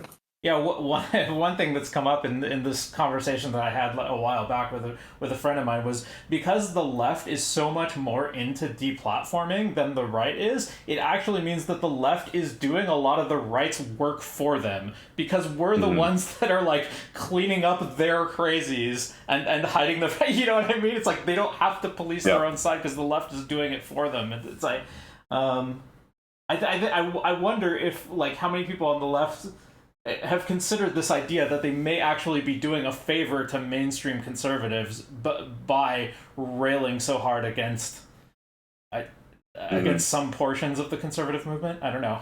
Yeah. Always bring up is how when you're a kid, you don't really have a full grasp of these issues. So what a person under 18 says about themselves shouldn't matter, basically. It's one of the cringy jokes they have, like, when I was a kid, I wanted to be a transformer, haha. But of course, nobody believes that someone at the age of 12, let's say, can fully decide how they want to live the rest of their entire life. But that is literally what trans healthcare is for. That is why it even exists. So that a parent who sees their child struggle with their gender can take it to a doctor and together they can evaluate how to go forward. And if that kid is then prescribed puberty blockers, but down the line figures out that they are actually comfortable with the gender they were assigned at birth, they can decide with their doctor to ditch the medicine and go through puberty a little bit later in life. There are no two opinions on this. It's a net positive for them and for society at large to provide this healthcare. And this takes us to the And other there might half be health of risks the to attack doing that. on Let's not LGBTQ gloss over people that. and But, trans people more specifically. The legislation we've talked about doesn't just pop out of thin air. It's largely pushed by the conservative media machine, and the case of Texas is a good example of that. One reason why this became such a big deal in Texas is because of a child custody case in which the father of a child alleged that the mother was forcing their son to live as a girl. When this became a news story, the right, of course, jumped in on it, making it out to be an example of what they believe is happening all over the country. Liberal parents, or in this case, one parent, colluding with ideologically motivated healthcare professionals, forcing their child to wear dresses, giving them hormones, etc. And this case is very intertwined with the program of the above mentioned Children's Medical Center in Dallas, because that is where the mother went for treatment of her child. In interviews, the father of this child said that his kid dresses like a boy and understands himself as a boy whenever the kid is with him, but when it's not, the mother allegedly made this child wear dresses and only addressed it as a girl. What every single article on this by the right-wing press omits is that the child in question was diagnosed by multiple pediatricians who suffer from gender dysphoria, as well as there being a huge amount of testimony by school staff and family members that the child in question identifies as a girl without any instruction to do so from the mother, who, by the way, already had 2 daughters. So the narrative of this mother wanting to have a daughter so bad she made her son undergo treatment made 0 sense from the get-go. Senator Ted Cruz and Donald Trump Jr. got in on this, accusing the mother of abusing her child, and it wasn't long before Texas Governor Greg Abbott tweeted the following: FYI, the matter of 7-year-old, insert dead name here, is being looked into by the Texas Attorney's General Office and the Texas Department of Family and Protective Services. bringing down the full force of the state on this mother. The details of this case aren't that important. There is a very good deep dive on YouTube about it that I will link. But basically, the father of this girl is a religious zealot and didn't want to accept his daughter being trans. So he made it into a story of a crazy liberal mom abusing her child. In an interview, the father says, quote, "It is totally against my religious beliefs to affirm him as a girl." Child Protective Services, who then investigated the mother at the behest of GOP officials, found no wrongdoing on her behalf, and that's basically it.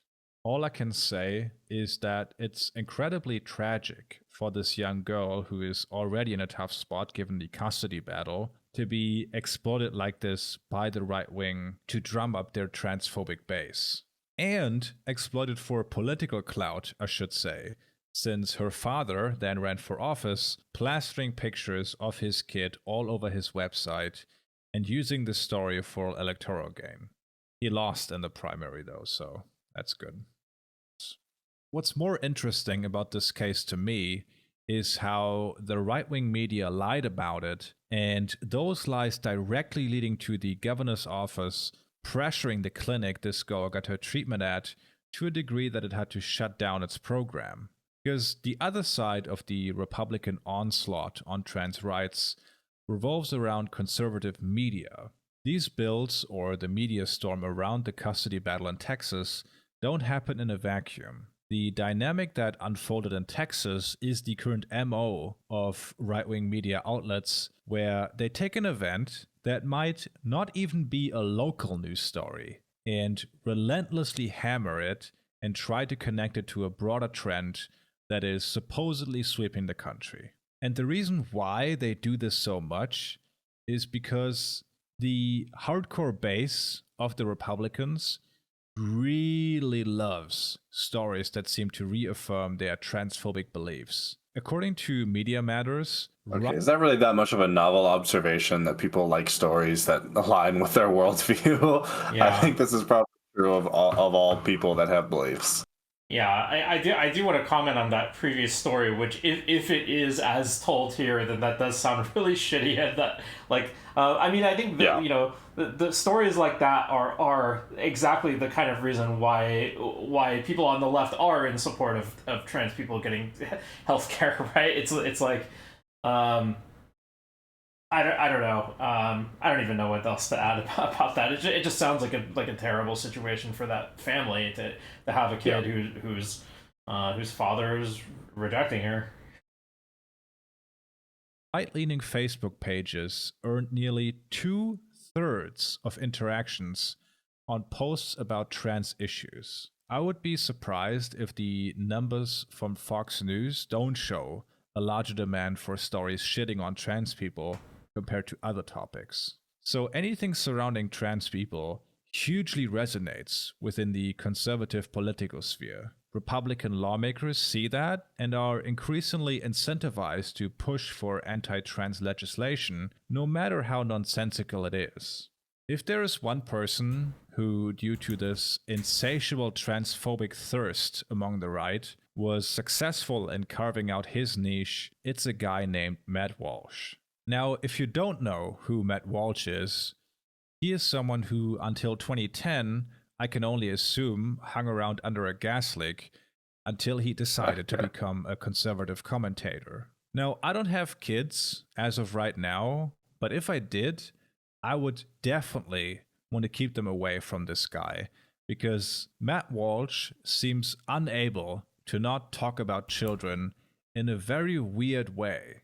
True. This is such a fucking true point. I hate the fact that conservatives, I should think conservatives, there's a very specific kind of conservative, because it really is legitimately not most conservative, but there's a very specific kind of conservative that's really weird about, like, kids getting married at young ages, and it flies in total contradiction with all this, like, oh, you can't even talk to a minor about a gay person hypothetically existing.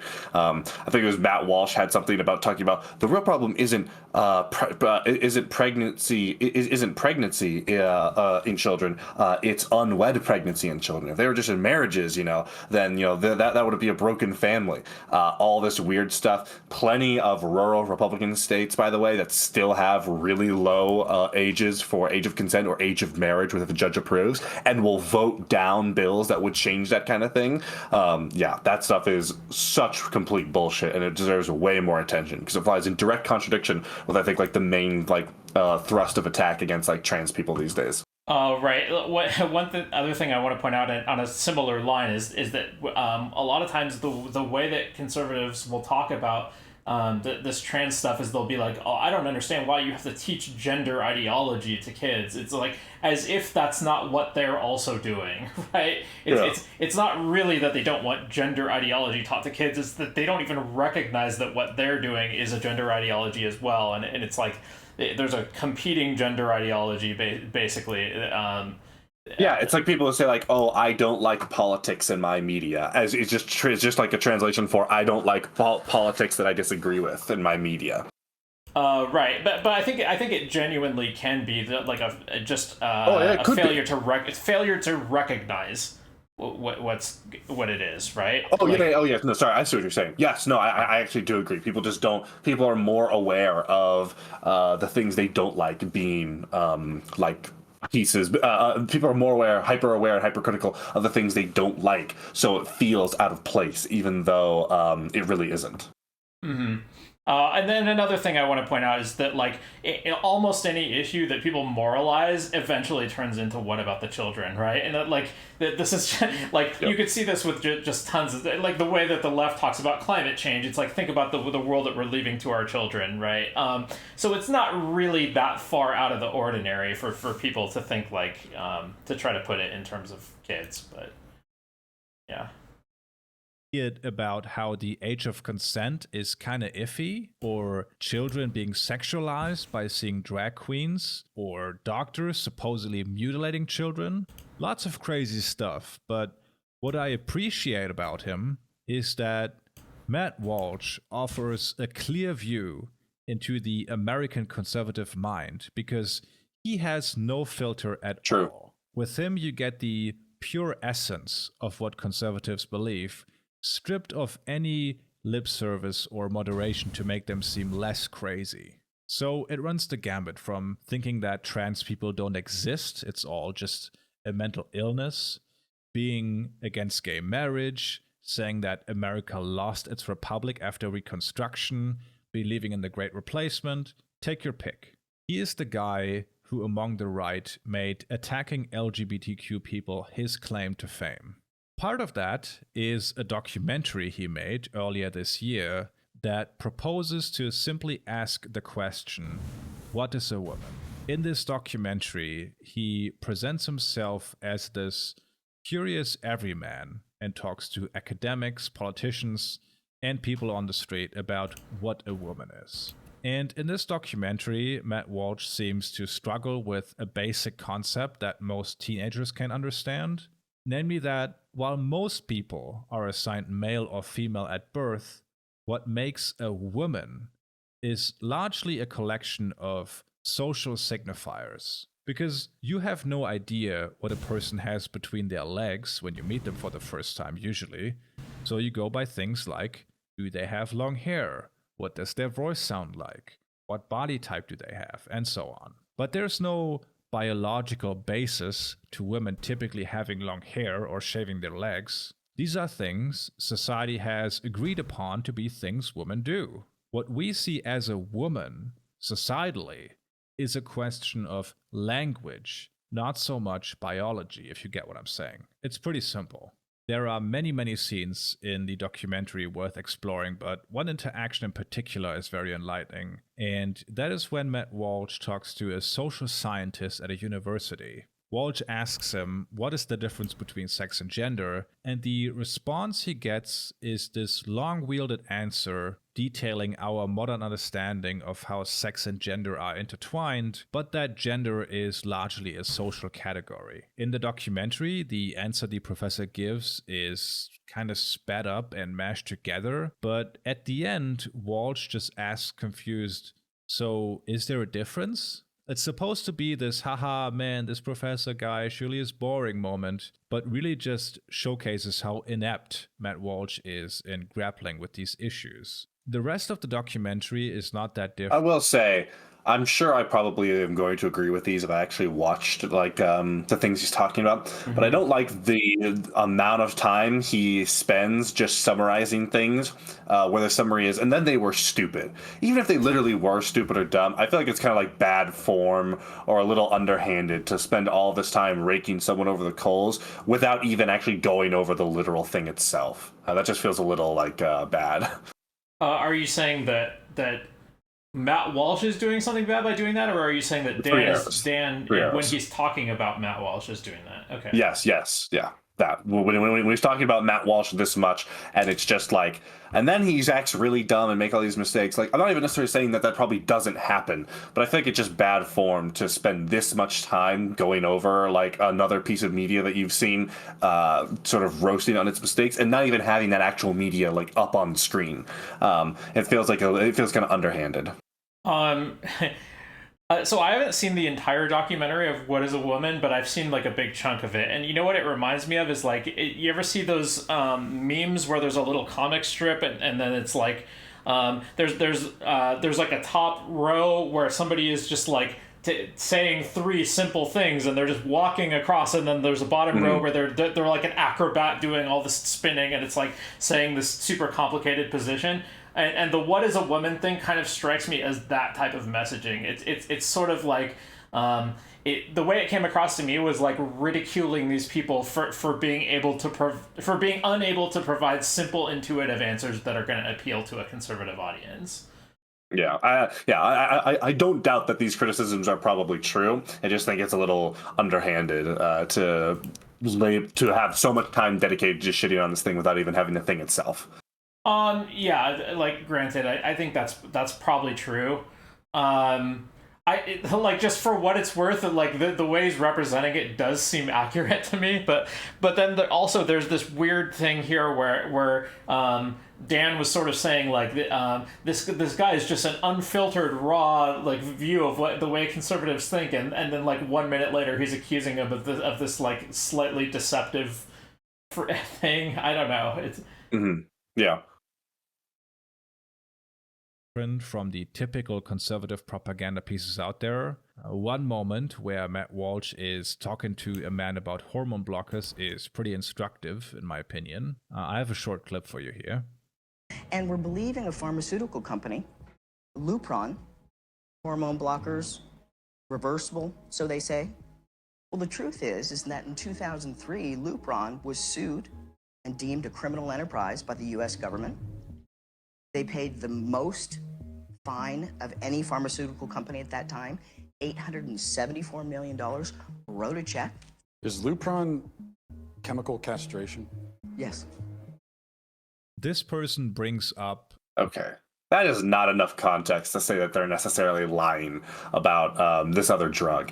My assumption, by the way, is going to be that this drug does not exclusively rely on just the word, on just the promise of Lupron, and that there probably is going to be a lot more to it. But admittedly, I don't know. I haven't looked into it, but I'd be very surprised if that is the case. yeah, I don't know. I'll try to like. I'm sure 3 Hours is about to say something about this, but Yeah. a drug named Lupron being part of a sweeping effort to sterilize children, supposedly, and in the same breath mentions $1 billion lawsuit.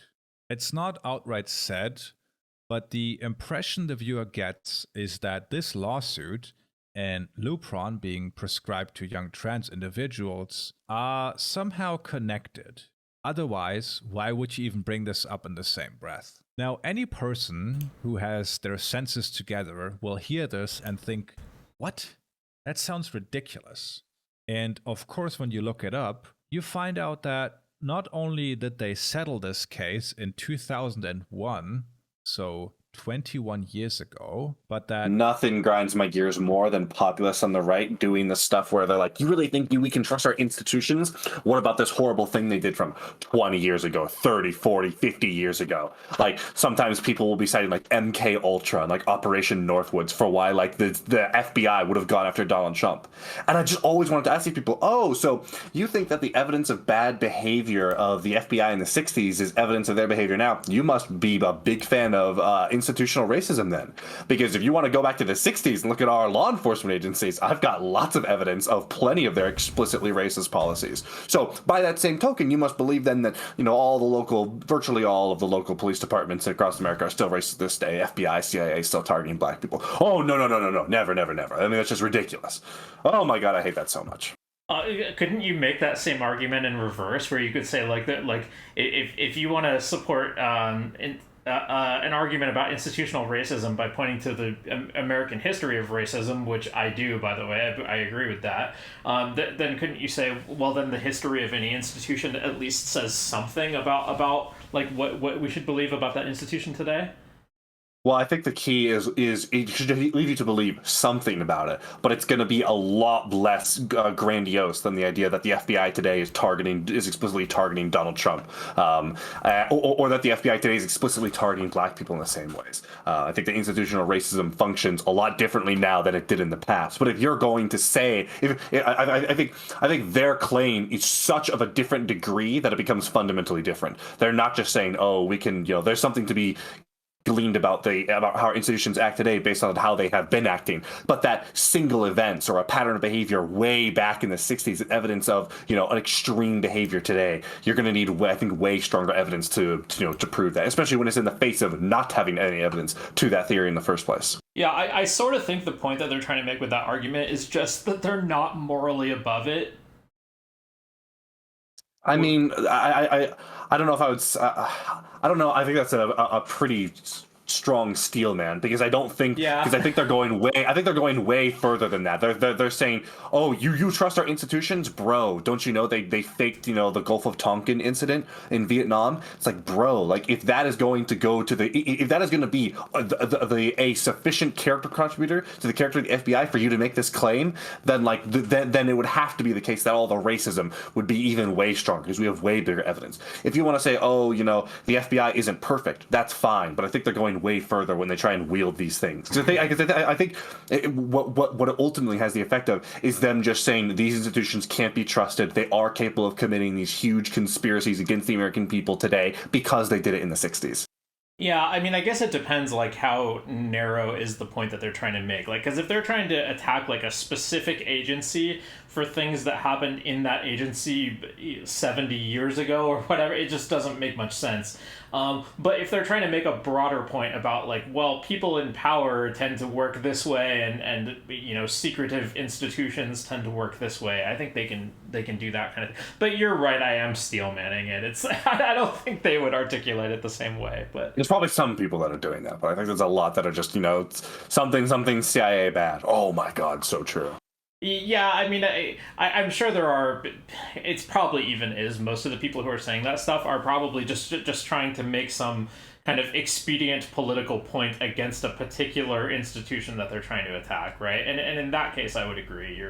You're right. If they want to argue instead for some kind of like broader cynicism about the functioning of human institutions, I think I can get more easily on board with what they're saying. And some conspiracy theorist type people do make that argument. Despite a lot of the stuff that they're believing is kind of wacko, it is like it's built on this like underlying worldview that we can't trust what we're being told by powerful people, right? Yep. They had to pay this nearly $1 billion fine over Medicare fraud. This company had essentially bribed doctors to prescribe Lupron to elderly men for prostate cancer, because that's what the drug is mainly used for. Now, the average eligibility age for Medicare is 65. For this case to be related to trans people in any way, there would have to have been an over 65-year-old male in the 90s who received Lupron as a puberty blocker from his doctor. I'm not a medical expert, but I'd be shocked if there was even a single case of this because, not that many over 65-year-olds go through puberty. Dare I say, none at all. Now, I don't have time to debunk the entire documentary here, but this gives you an idea of the dishonesty involved. It basically exists to reaffirm people who are already, let's say, skeptical towards the existence of trans people. But I doubt anyone else will get anything Let out me of pause it. for a second. Ultimately, there is nothing I could So now that he's more or less explicitly accused Matt Walsh of being dishonest, I think it's worth pointing out that I think we just have to drop the point about him being like some unfiltered view into the way conservatives think, right? Because it's just incompatible to say that he's unfiltered but also dishonest. I think there might be, now I might be steamailing Three Arrows, but I think there is a case to be made that Matt Walsh is a view into the genuine beliefs of conservatives, but he will twist the truth in order to make certain points. So you can believe Matt Walsh when he has certain views and opinions, but the evidence, the particular evidence that he might use to support it might be twisted in such a way to be inaccurate. And I also think there's a decent chance that Matt Walsh, like all humans, is to some degree lying to himself, and that's very difficult to sort that out from an explicit lie of Matt Walsh, being like, oh, I know this is wrong, but I'm going to make it seem like it supports my point, versus Matt Walsh just not doing enough due diligence about something that he sees that seems to confirm his priors. Yeah, I can accept that. I do think that is a little bit of a steel man, but nevertheless, I accept it. I think it's an accurate description. Yeah, at the very I'll endorse that as my position, regardless of whether or not regardless of whether or not we're certain that 3Rs is trying to say that. Yeah. Say about this documentary that would be as damning as Matt Walsh's own words when he appeared on the Joe Rogan show. Now I'm gonna play a clip for you here where Matt Walsh is asked how many minors are currently this human clip. blockers This in the clip is US. so insane. Yeah, I Something remember he this. should have an easy time answering, considering he made a freaking documentary on this. He's then fact-checked, and yeah, take a listen for yourself. How many people have had this done? Depends on what. I don't think we have exact numbers, but if we're talking about the drugs, millions. You're talking about hormone blockers. Yeah, Millions of blockers kids have been on hormone blockers. Really? I'm sure someone's going to fact check me on that, but my guess is that we're into the millions now at this point. Yeah. Bro, sorry, I just want to pause before 3Rs eviscerates this. Your guess? You just did a documentary about this. And the way I'm sure someone's going to fact check me about this. Bro, do people just have no shame? I'm always like, dude, the amount of times I don't say a thing or I couch my language because I'm worried, oh man, I don't want to be wrong about this. And then there's people out here, yeah, I don't really know what the fuck I'm talking about, but a couple million. And you just made a documentary about it. Like, imagine you go to your pilot. Imagine like you're flying on a plane and like, you're getting on the plane. The pilot says, welcome aboard. Anything I can do for you? Like, I'm just curious. How fast does this plane go? And he's like, I don't know, a couple thousand miles per hour or something. I'm not sure. I'm sure someone will fact check me. Oh, what? Does that not shake your confidence in the ability of that pilot to actually fly the plane, or the ability of Matt Walsh to accurately make a documentary about trans issues? Like, oh my god, how is that not just an instant like, oh, never gonna listen to you ever again? People will be like, oh, Anthony Fauci was wrong about masks one time because he downplayed it because he was worried about a shortage of masks. I'll never believe a single thing Anthony Fauci ever says ever again, and I will cast all of the establishment medical of research out of the window because of that one lie.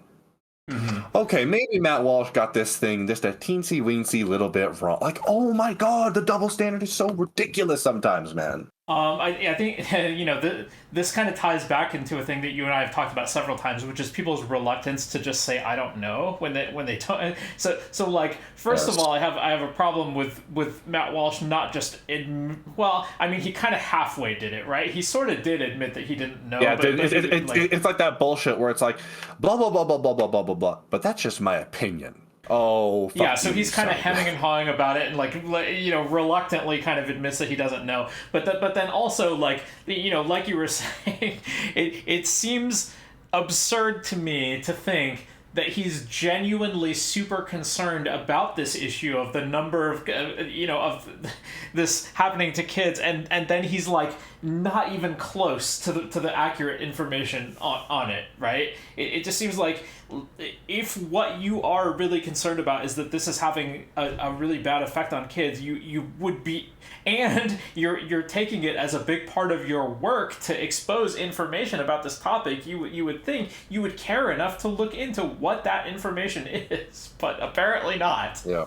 And it's also, yeah, and it's like, it would be one thing if you said, I don't know. That would be way better. But it would still be worth criticism because you are supposed to know about this thing if you're making a documentary. Like, if the pilot, like going back to the example, if I asked a pilot, how fast does your plane go up? I was like, I honestly have no idea. Couldn't even take a guess. Yeah, that doesn't mean he needs to know. That's better than him saying 1,000,000 miles per hour.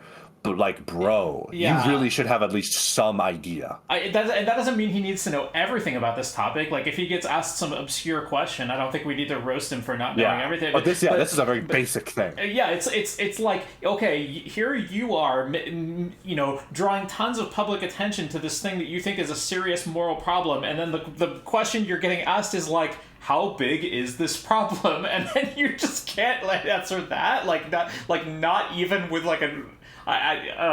Anyway. Yeah, and it's also just like, oh my, it's like back to the pilot example again. Oh, who manufactured the screws used to bolt the plane parts together? I don't know. That's fair for the pilot not to know, because that's not like a very basic or relevant thing. But this is like one of the most relevant statistics you could know. It's probably in the like top 3 things you should know on the topic. It's ridiculous. Yeah. That would be my guess.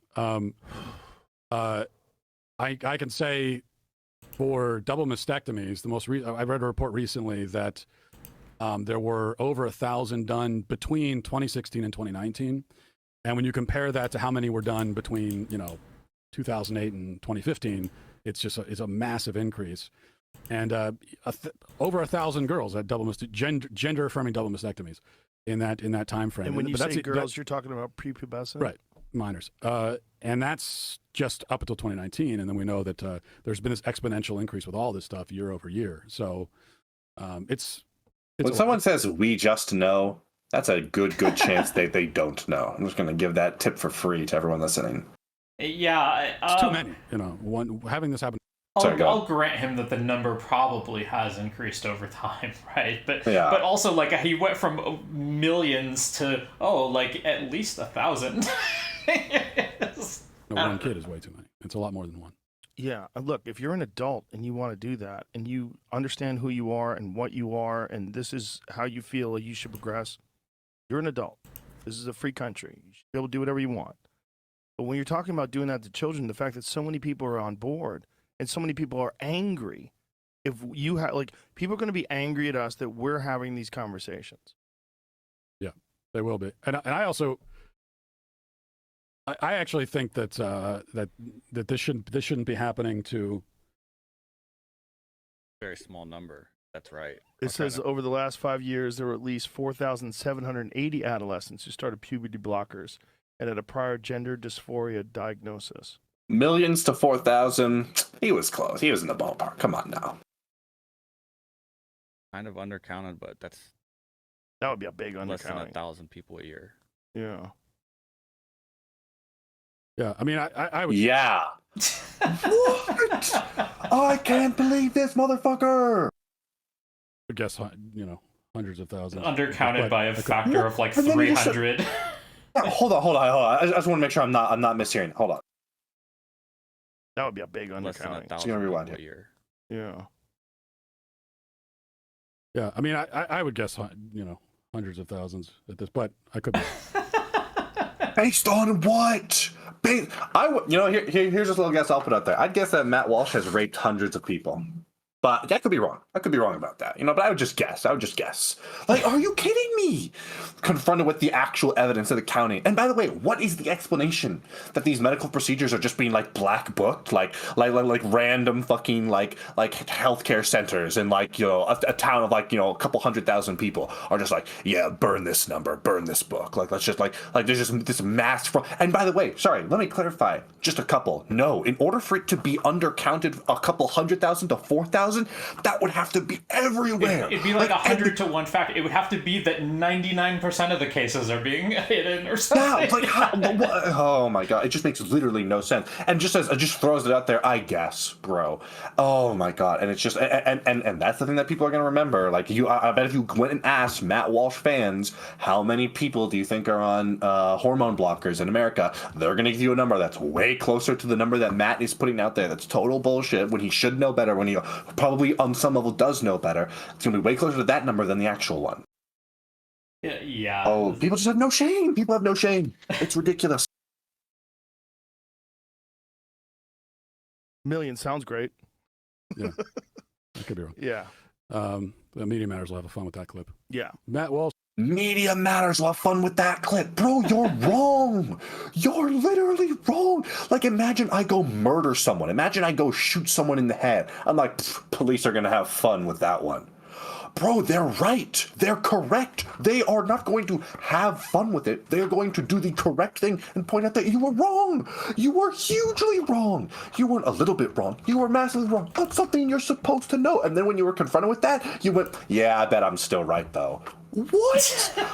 Millions. It's actually 4,000. Probably 100,000, though. Why? Why would it probably be 100,000?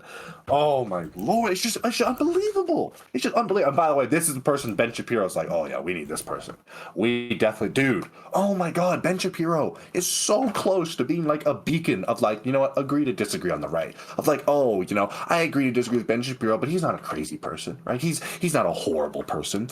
And then you look at the people Ben Shapiro employs. It's like Ben Shapiro's like the reverse Destiny. He's a right wing version of he's the opposite of Destiny. He's not just a right wing version of Destiny. He's the right wing version of the opposite of Destiny. Destiny sees crazy people on the left. He goes super hard, arguably sometimes too hard.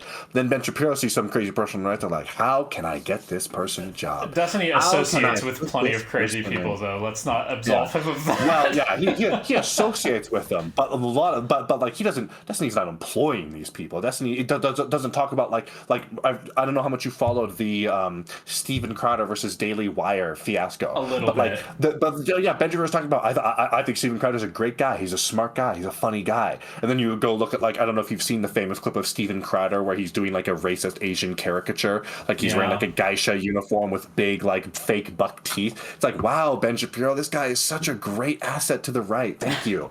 Oh my lord. And yeah, sure. To be fair, yeah, Destiny is not perfect, but like compared to Ben Shapiro, he might as well be a saint when it comes to like enabling crazy people. Well, he has a lot less reach and power than Ben Shapiro has, right? Yeah, I would still say even proportionally to their size and reach. It feels like when Destiny is empowering some crazy person, it's just by virtue of talking to them, oftentimes disagreeing with them, which is worth observing. Whereas Ben Shapiro is literally like endorsing these people, being like, yeah, come on my show, like have a job, let me employ you, let me have you be an ambassador, representative of our brand. Yeah, so just to be clear, this is like a platforming argument that you're making, right? Against Ben Shapiro? Yes.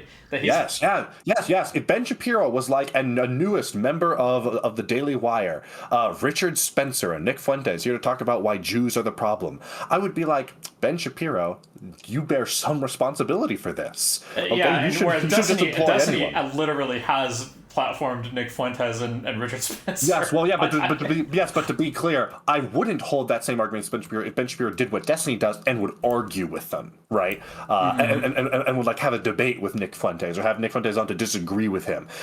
If Destiny, I don't know, like had a relationship like he does with Erudite, with some of the crazy people, then I would be much more critical. And I think you could be much more critical of Destiny in the past when he did kind of do this with Hassan and Walsh. That's a fair criticism, but I think Destiny of today is nowhere near close to doing what Ben does in terms of, even if you adjust for the fact that Destiny is much smaller.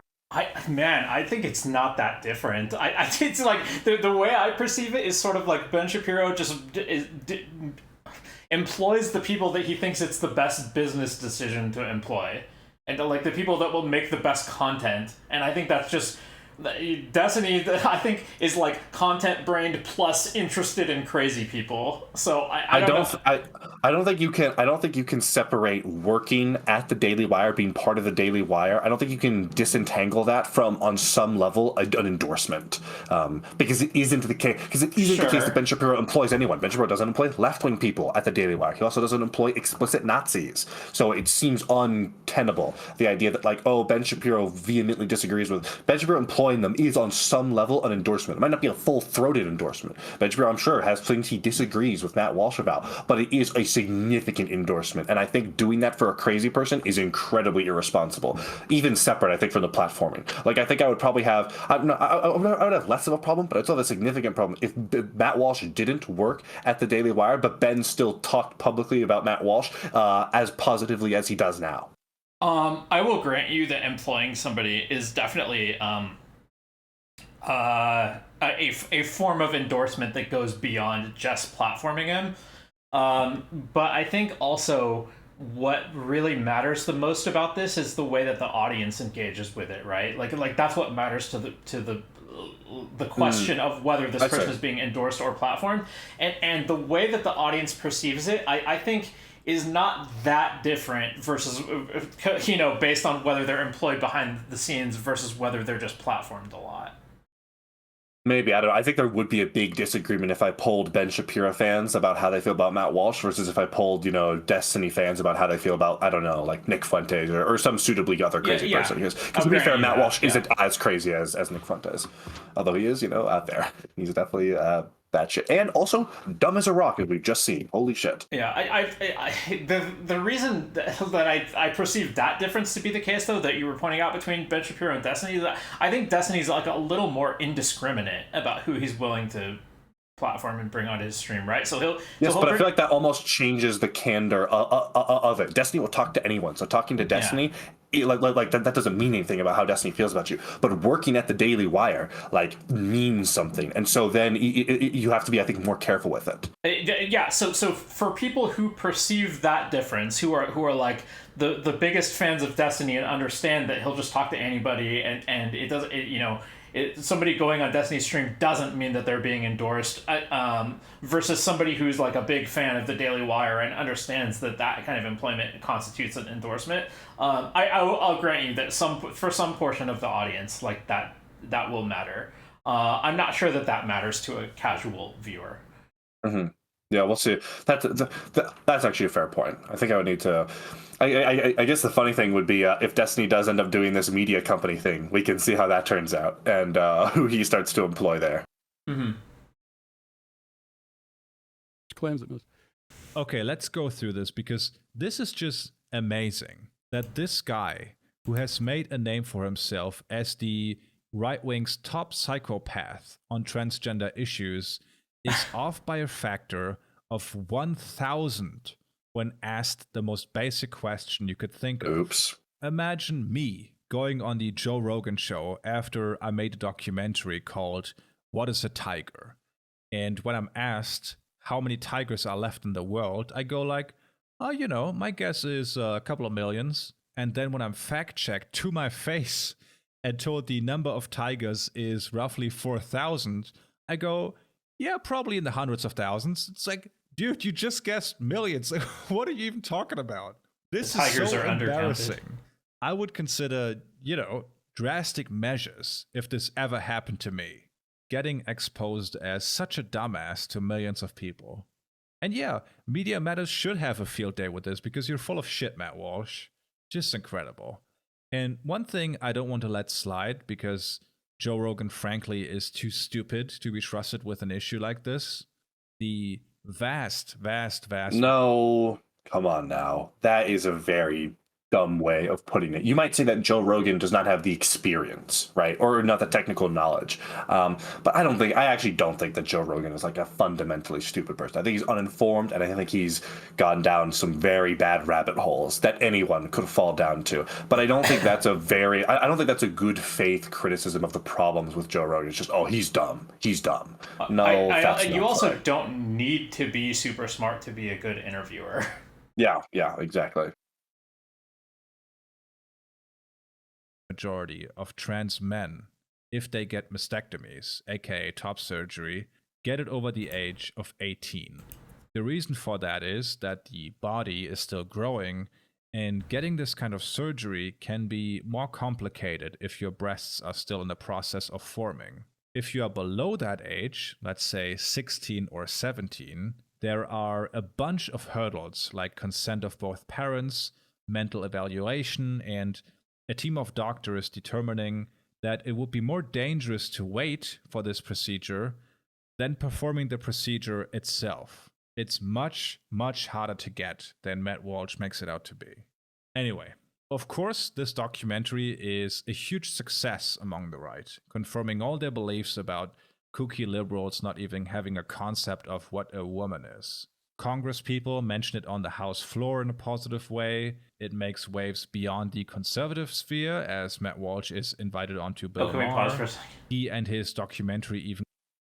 There's this joke that I keep making that I just want off stream that I just want to mention, where I keep suggesting that Matt Walsh should his next documentary, he should go it should be called like "But Which Way's Up," really, and then he can go around interviewing physicists and be like, I don't know, like incredulous that they can't just tell him which way is up. I don't know. Anyway, that's all.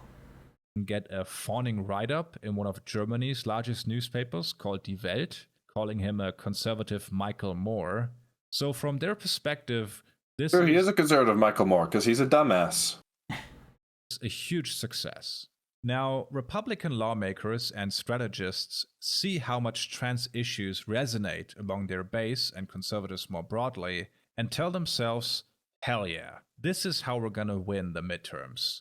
Forget the economy, forget anti-vax stuff, this is where it's at. This is gonna fire up the religious right, the MAGA people, and get the independent voters on our side. So they pour a ton of money into anti-trans ads, and I have a couple of stories for you here from before the midterms. Going as far back as March, there is a story by NBC News titled GOP Candidates Unleash Wave of Ads Targeting Transgender Rights.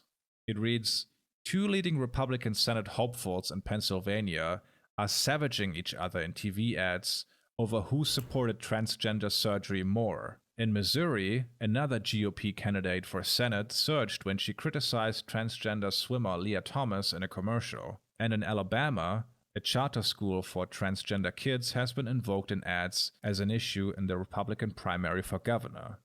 I think this is a separate issue to what he's talking about right here, because he's talking specifically about the ways in which they're sort of the Republicans are attacking each other for being too lax. But I think this is something that I've heard a lot of talk about, and it's really interesting when you look at other countries and how they do their political process, is that the ways in which the primary process can sometimes really select for bad results. If you have a primary that, produces more radical candidates, and there's you're almost reliant on the self-regulation process where the people in the primary need to choose someone that they don't think is actually the best candidate in terms of what they think, but is more electable, because otherwise they'll just select for someone that will lose to the other party who did do that process. This is a process that I don't think is very good. It almost reminds. I think it's a really interesting question of when you're trying to translate the will of the people into the actual government. What is the actual best way to do that?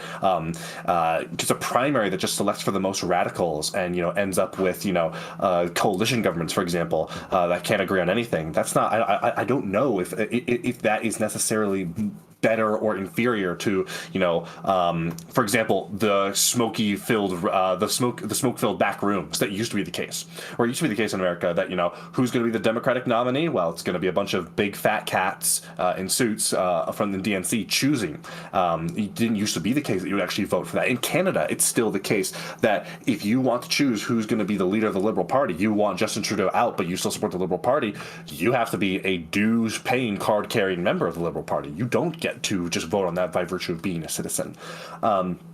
And I think a lot of these systems initially invoke anti-democratic ideas in our head. I have to pay. It's pay to play for me to go choose who should lead the Liberal Party, or it's not even going to be up to a vote. It is actually just going to be people in the back rooms that are going to be choosing who's going to be the Democratic nominee for president. But I don't actually know if those are necessarily true. I don't know if it would actually be a good idea to implement these systems. But I do sometimes wonder if we get really caught up on the aesthetic of people being intimately involved in the process, and that actually being an inferior way of translating the will of the people in the ways in which sort of quirks in the systems can emerge, where people need to vote strategically, and people who don't vote strategically are actually punished as a result. I don't know if this is necessarily actually a good model by which to accurately, or not accurately, but most accurately, because every system is going to be flawed, but the best system by which to do that.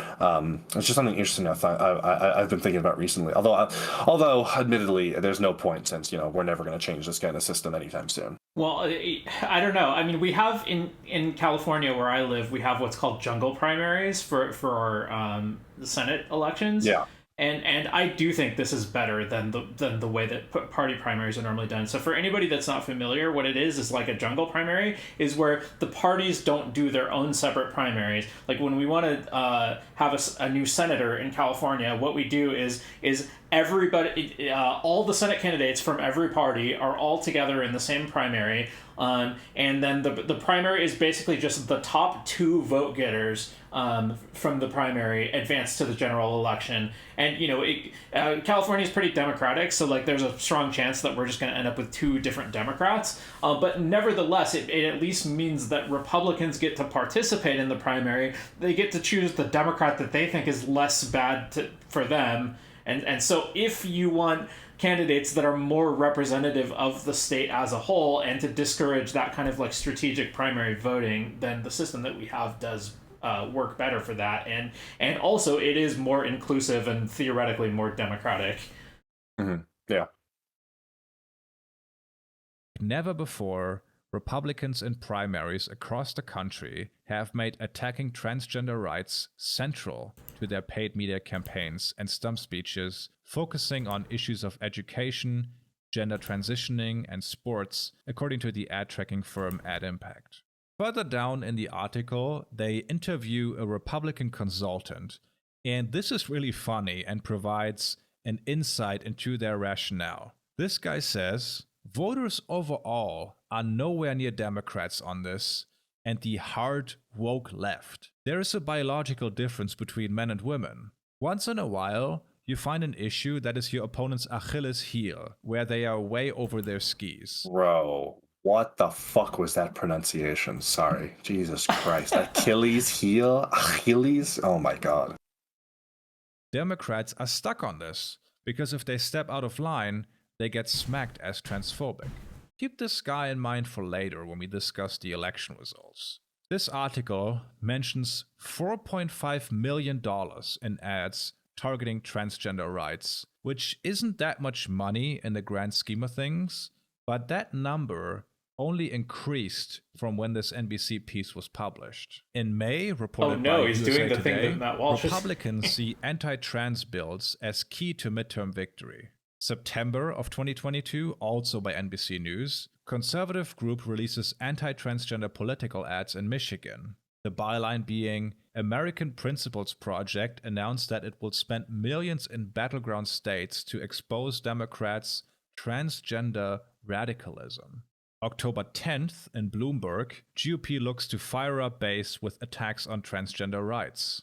Getting close to the midterms here now, November 1st in Politico, ads targeting transgender kids flood swing states. A group started by Trump administration alums is spending millions of dollars on battleground mailers and radio ads. Looking at all these headlines, you can really see how they went all in on this. And I have one more piece for you by NPR, published 5 days before the election. Right-wing groups spend millions of dollars on ads targeting transgender kids.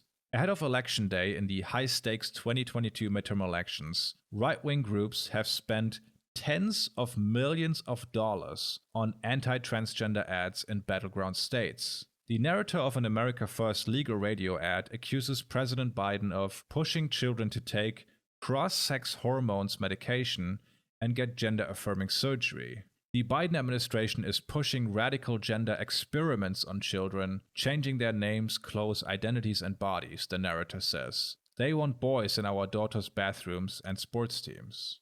Conservative estimates on just how much Republican candidates and PACs spend on ads targeting trans children mainly come in at around $50 million. $50 million. In Michigan, which is a key battleground state, there were more ads on trans people in sports than any other campaign issue, be it gas prices, inflation, or what have you, all paled next to the onslaught on trans people Republicans believed would be key to their victory. Okay, Republicans spent all this money, talk about trans people nonstop on Fox News or campaign trails, and you hear lots of talk about the red wave that's gonna sweep the country. I have a little compilation for you here, compiled from various Fox News programs by the Washington Post. Red wave rising. That is the focus of tonight's angle. It's going to be a wave election. Womp You're womp. going to lose the Senate, and I'll bet you $1,000 right now. The knives are being sharpened right now for Joe Biden. You know, Democrats are going to get crushed on November 8th because a red wave is coming. But I'm betting that Joy will learn 2 new words on Tuesday. It's red wave. How big could that looming red wave get? We begin this Sunday That was morning before with Flowtrace went and knocked on some doors, though. Yeah. I think this election is going to be a red wave. I think we're going to win. You know what? I think, your predictions of a red wave are accurate. And the reason I say that is because now even the mainstream media is catching up. We've been hearing, is it going to be a red wave? Is it going to be a red tsunami? I think it's going to be a red hurricane. When the red wave comes, and it is coming, Joe Biden's political is over. Are we in for a red win here or a red wave? Red wave or red tsunami? What are you feeling today? I'm feeling red wave. And don't listen to the lies they're spewing that this could take days or days, to know who won. This is total BS. A wave like this, we should know that night, basically, who won the Senate and the House. Anything that happens Wednesday into Thursday is gravy. And right out the back door, I've got a tropical storm brewing right now. I think they're saying could be a Category 1 by the end of the day. However, let me tell you what is a storm, that red wave. I'm telling you, if there's any indication based upon what we're seeing this morning, somebody made a surfboard, said the red wave is coming. Now Election Day comes. Early on November 8th, a confident Matt Walsh tweets out, "The pollsters may not be asking about it, but there is no doubt that the Democrat Party was partially doomed by its decision to go all in on gender ideology. We successfully made this a losing political issue for them." A couple of hours later, the election results come in, and what happens? Republicans get fucking trounced. They lose seats everywhere except for New York and Florida. Trounced Michigan, relative the to state midterm that Trump won in expectations, 2016, and where Republicans spent more on ads about trans people than anything else. Democratic Governor Gretchen Whitmer wins her re-election in a landslide. In Pennsylvania, Democrats even pick up a Senate seat as John Fetterman leaves his opponent in the dust. In Arizona, Nevada, and New Hampshire, all states where it was supposed to be a toss-up, the Democrats come out on top. Republicans are able to take the House, but only by a slither. Shortly before the runoff in Georgia, Republican candidate Herschel Walker makes a last effort to bring him over the finish line by airing an ad where he talks to a swimmer from Kentucky that had to compete against a trans woman. Shortly after, he loses as well. Needless to say, Republicans got owned big time. I reckon that Republican consultant who described trans issues as the Democrats' Achilles heel is in for some uncomfortable meetings now. Considering what Republicans were expecting, these midterm results were nothing short of a disaster. Now, why is that? Obviously, there are a lot of reasons. Backlash. Just to preempt him here, I feel like election analysis is a really flawed thing.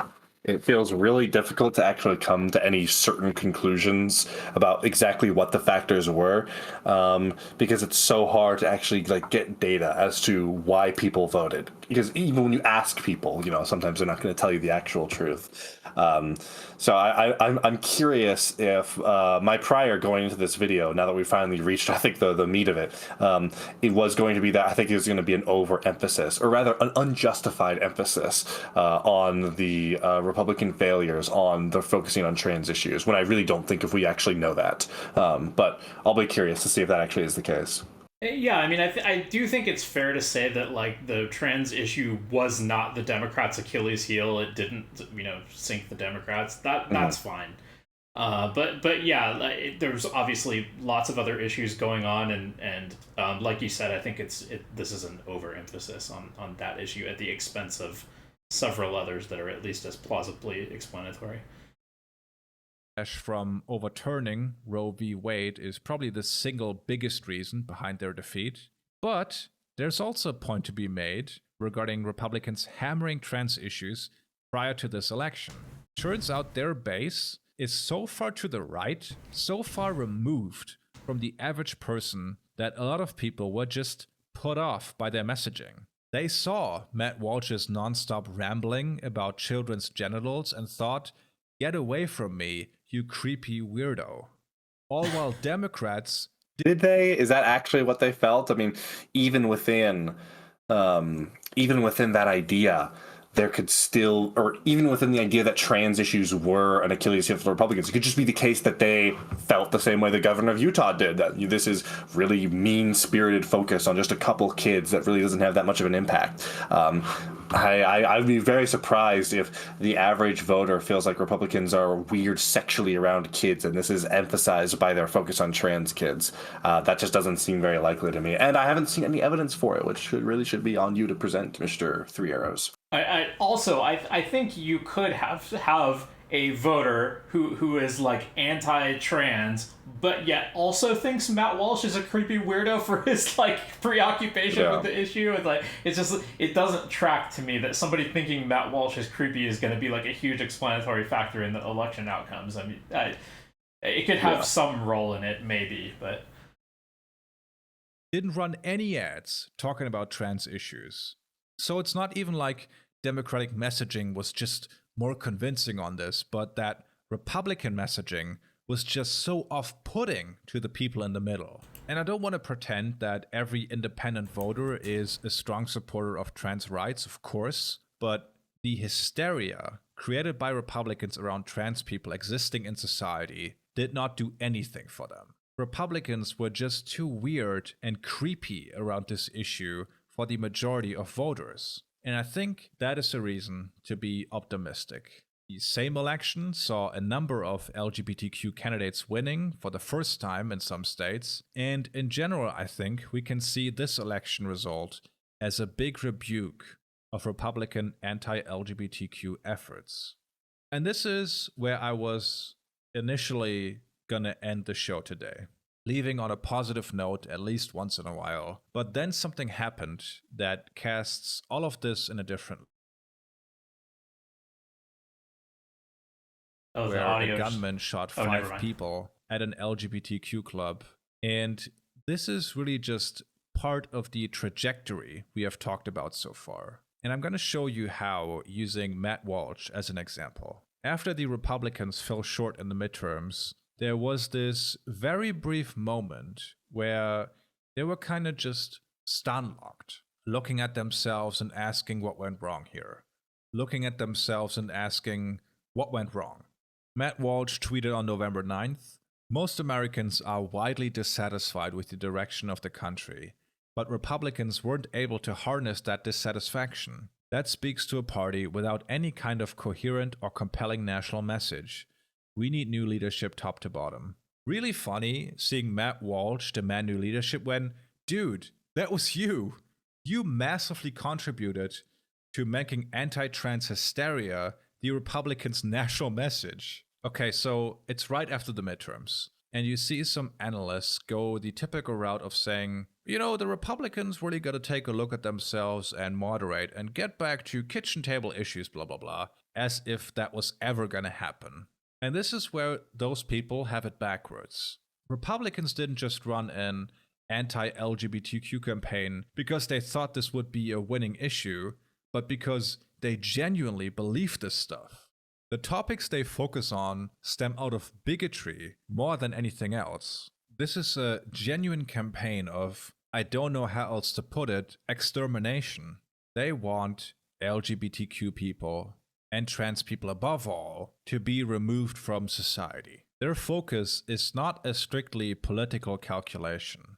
And you can see that by them going right back at it after suffering a staunch defeat politically. On the same day that Matt Walsh said the Republican Party lacks a coherent national message, he tweeted, "We're full steam ahead here in Tennessee. Today, the Protecting Children from Gender Mutilation Act was officially filed. It will ban the mutilation and drugging of gender-confused children and provide victims the right to sue for damages. We're still getting wins on the board." And this is one of Matt Walsh's passions, if you're not aware. That passion being actually putting children in danger. A couple of months ago, in early August, he went on air and accused Boston Children's Hospital, among others, of, quote, butchering, mutilating, and sterilizing their young patients, and said that we have to stop making it so easy on them. Walsh wasn't the only guy who talked about this, but one of many right-wing mouthpieces demonizing this clinic, claiming they are doing hysterectomies on kids and so on. Shortly after, the people working there received death threats, phone calls, and a flood of hateful emails. On August 30th, the hospital had to go into temporary lockdown because of a bomb threat. Another bomb threat came in on September 9th, and a third one last month, in which the caller specified he placed the explosives in the section of the hospital responsible for gender-affirming care. All of this based on total lies. This children's hospital did never offer gender-affirming hysterectomies to girls under That doesn't sound like Matt Walsh getting something wrong like that. Come on now. the age of 18. Never happened.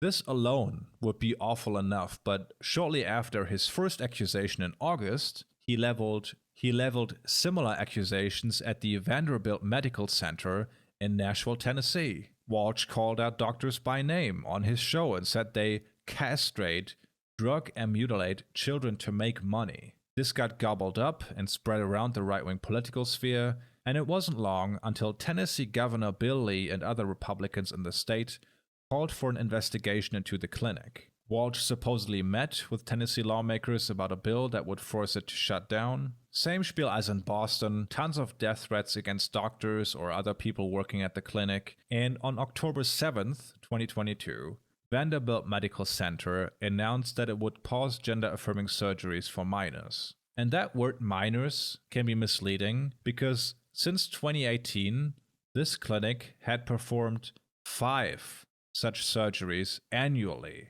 All the patients being over 16 and having parental consent, with none of them receiving genital surgery.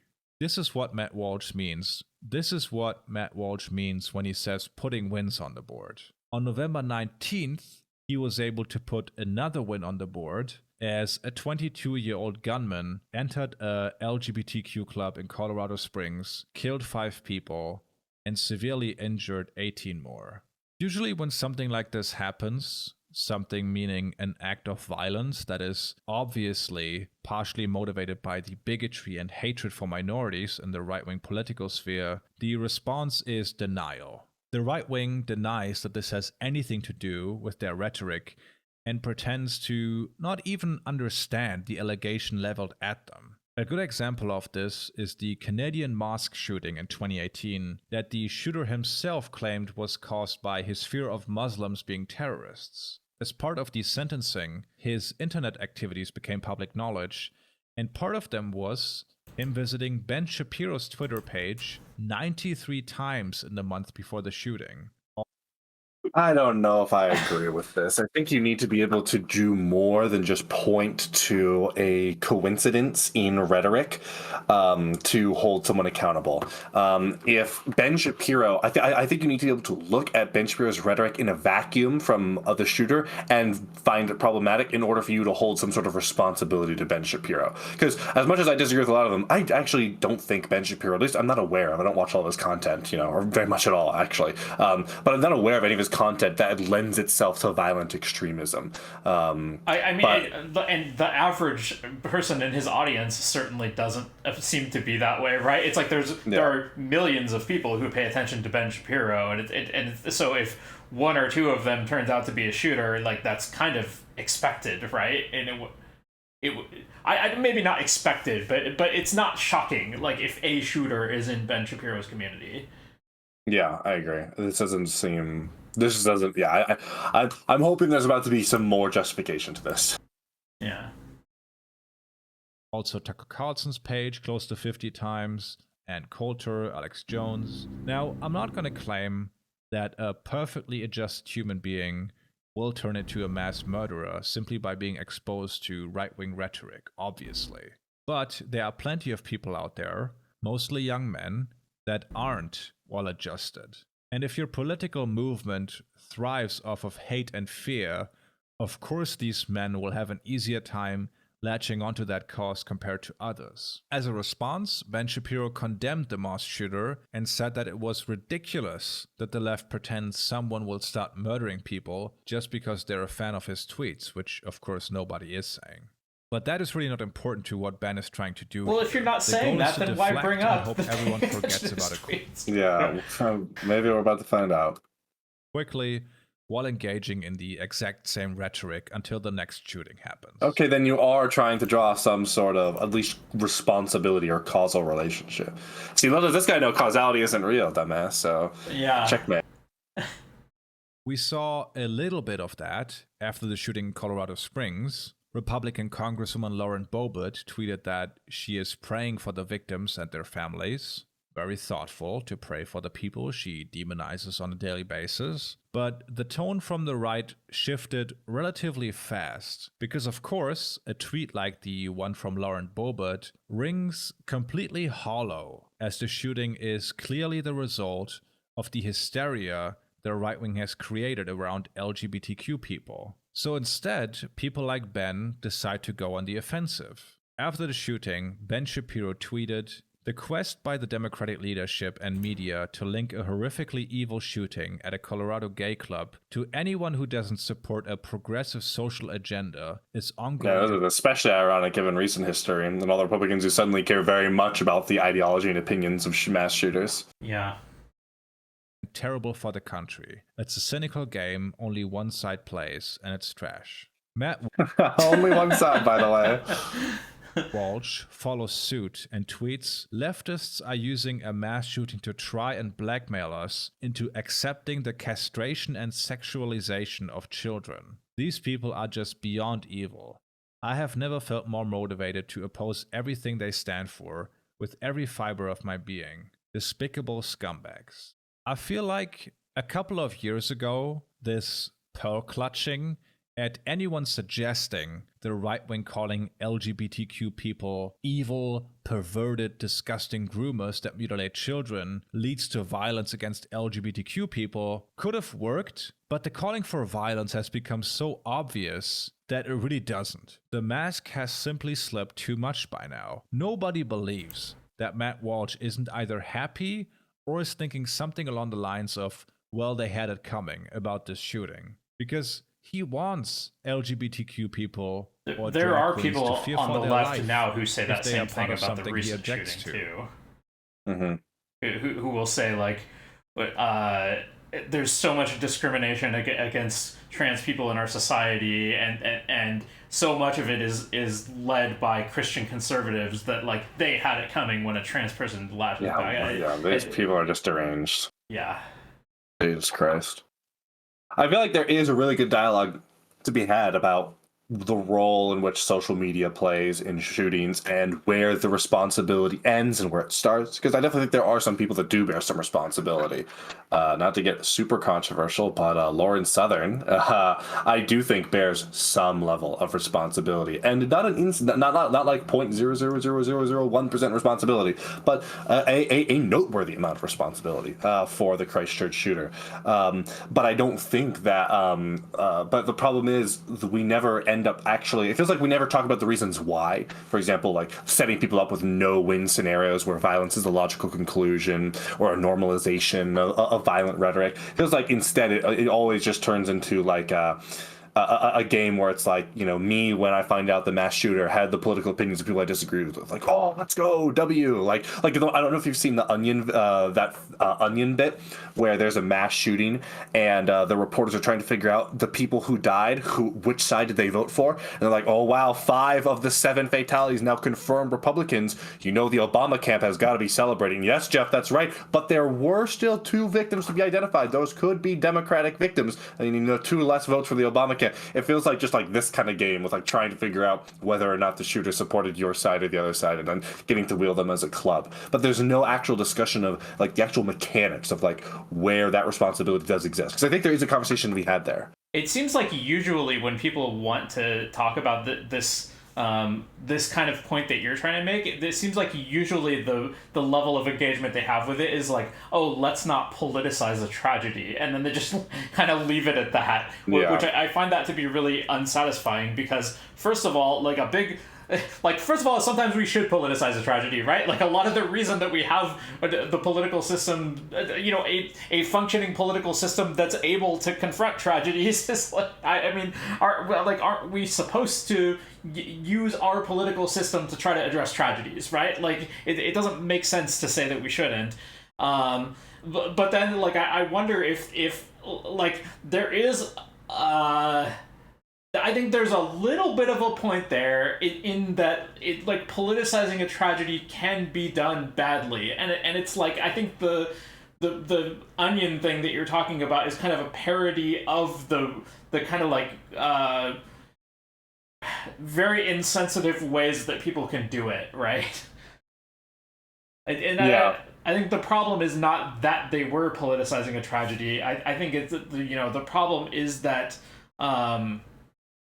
is this kind of like celebratory attitude that like, oh, it's I don't know, it's like the ugliest display of Schadenfreude, right? When it's like a bunch of people died. Well, your side of the political aisle had it coming. I don't know. It's just it gets wielded as a club instead of there actually being an analysis over whether or not there is something to be done. Because it is true, thoughts and prayers, bro. Your thoughts and prayers, that's something for people to post. The government should not be sending thoughts and prayers. The government should be sending solutions, if there are solutions to be had. And if there aren't, then that's fine. But like, there is never that kind of actual discussion. Instead, it's just, oh, it was your guy that shot him up. Oh, we need to talk about these dangerous Democrats. Oh, it was your guy. We need to talk about these dangerous Republicans. And I think there probably is criticism for both sides. There's undoubtedly people on both sides that are contributing to the violence. Now, I happen to think that one side's doing it a lot worse than the other. But at the very least, it would be nice to have that discussion, but we don't. Mm-hmm. Yeah. That reminds me of another thing that you and I have talked about a couple times, where it's like, sometimes after a mass shooting, you'll get people saying like, oh, this isn't a gun issue, it's a mental health issue, and it'd be like, okay, I can accept that as an answer if you actually wanted to do anything about mental health, but yes, exactly. It's like, does anybody seriously think the Republican Party is the party of advancing mental health? No, not at all. It would be one thing if you were like, oh, I think there's a different solution, so I'm going to support that solution. But you don't. It's obviously just let me say anything so that we don't pass gun laws. Like, let me just do whatever I have to distract from the issue. Evolean Solarman in my chat says, it's very easy to thumbtack one or two people saying X or Y thing to create a false hypocrisy about the right or the left's previous stance, as though Matt Walsh or Walsh are the leaders of the respective sides. I'm not sure if are we being accused of doing that, or is Matt Walsh being accused of doing that, or is Dan Arrows being... I don't know. Regardless, I agree with the general point here, which is that, like, one person on the right says a thing, a different person on the right says a different thing that conflicts with it, and like so we could look at that and we could say, well, there's disagreement within the right, but a lot of times we'll look at it and go, oh, look at how hypocritical the right is because they say this thing and this thing that conflicts with it, right? And it ends up getting, like, the diversity of opinion within a political aisle gets weaponized against them. Yeah.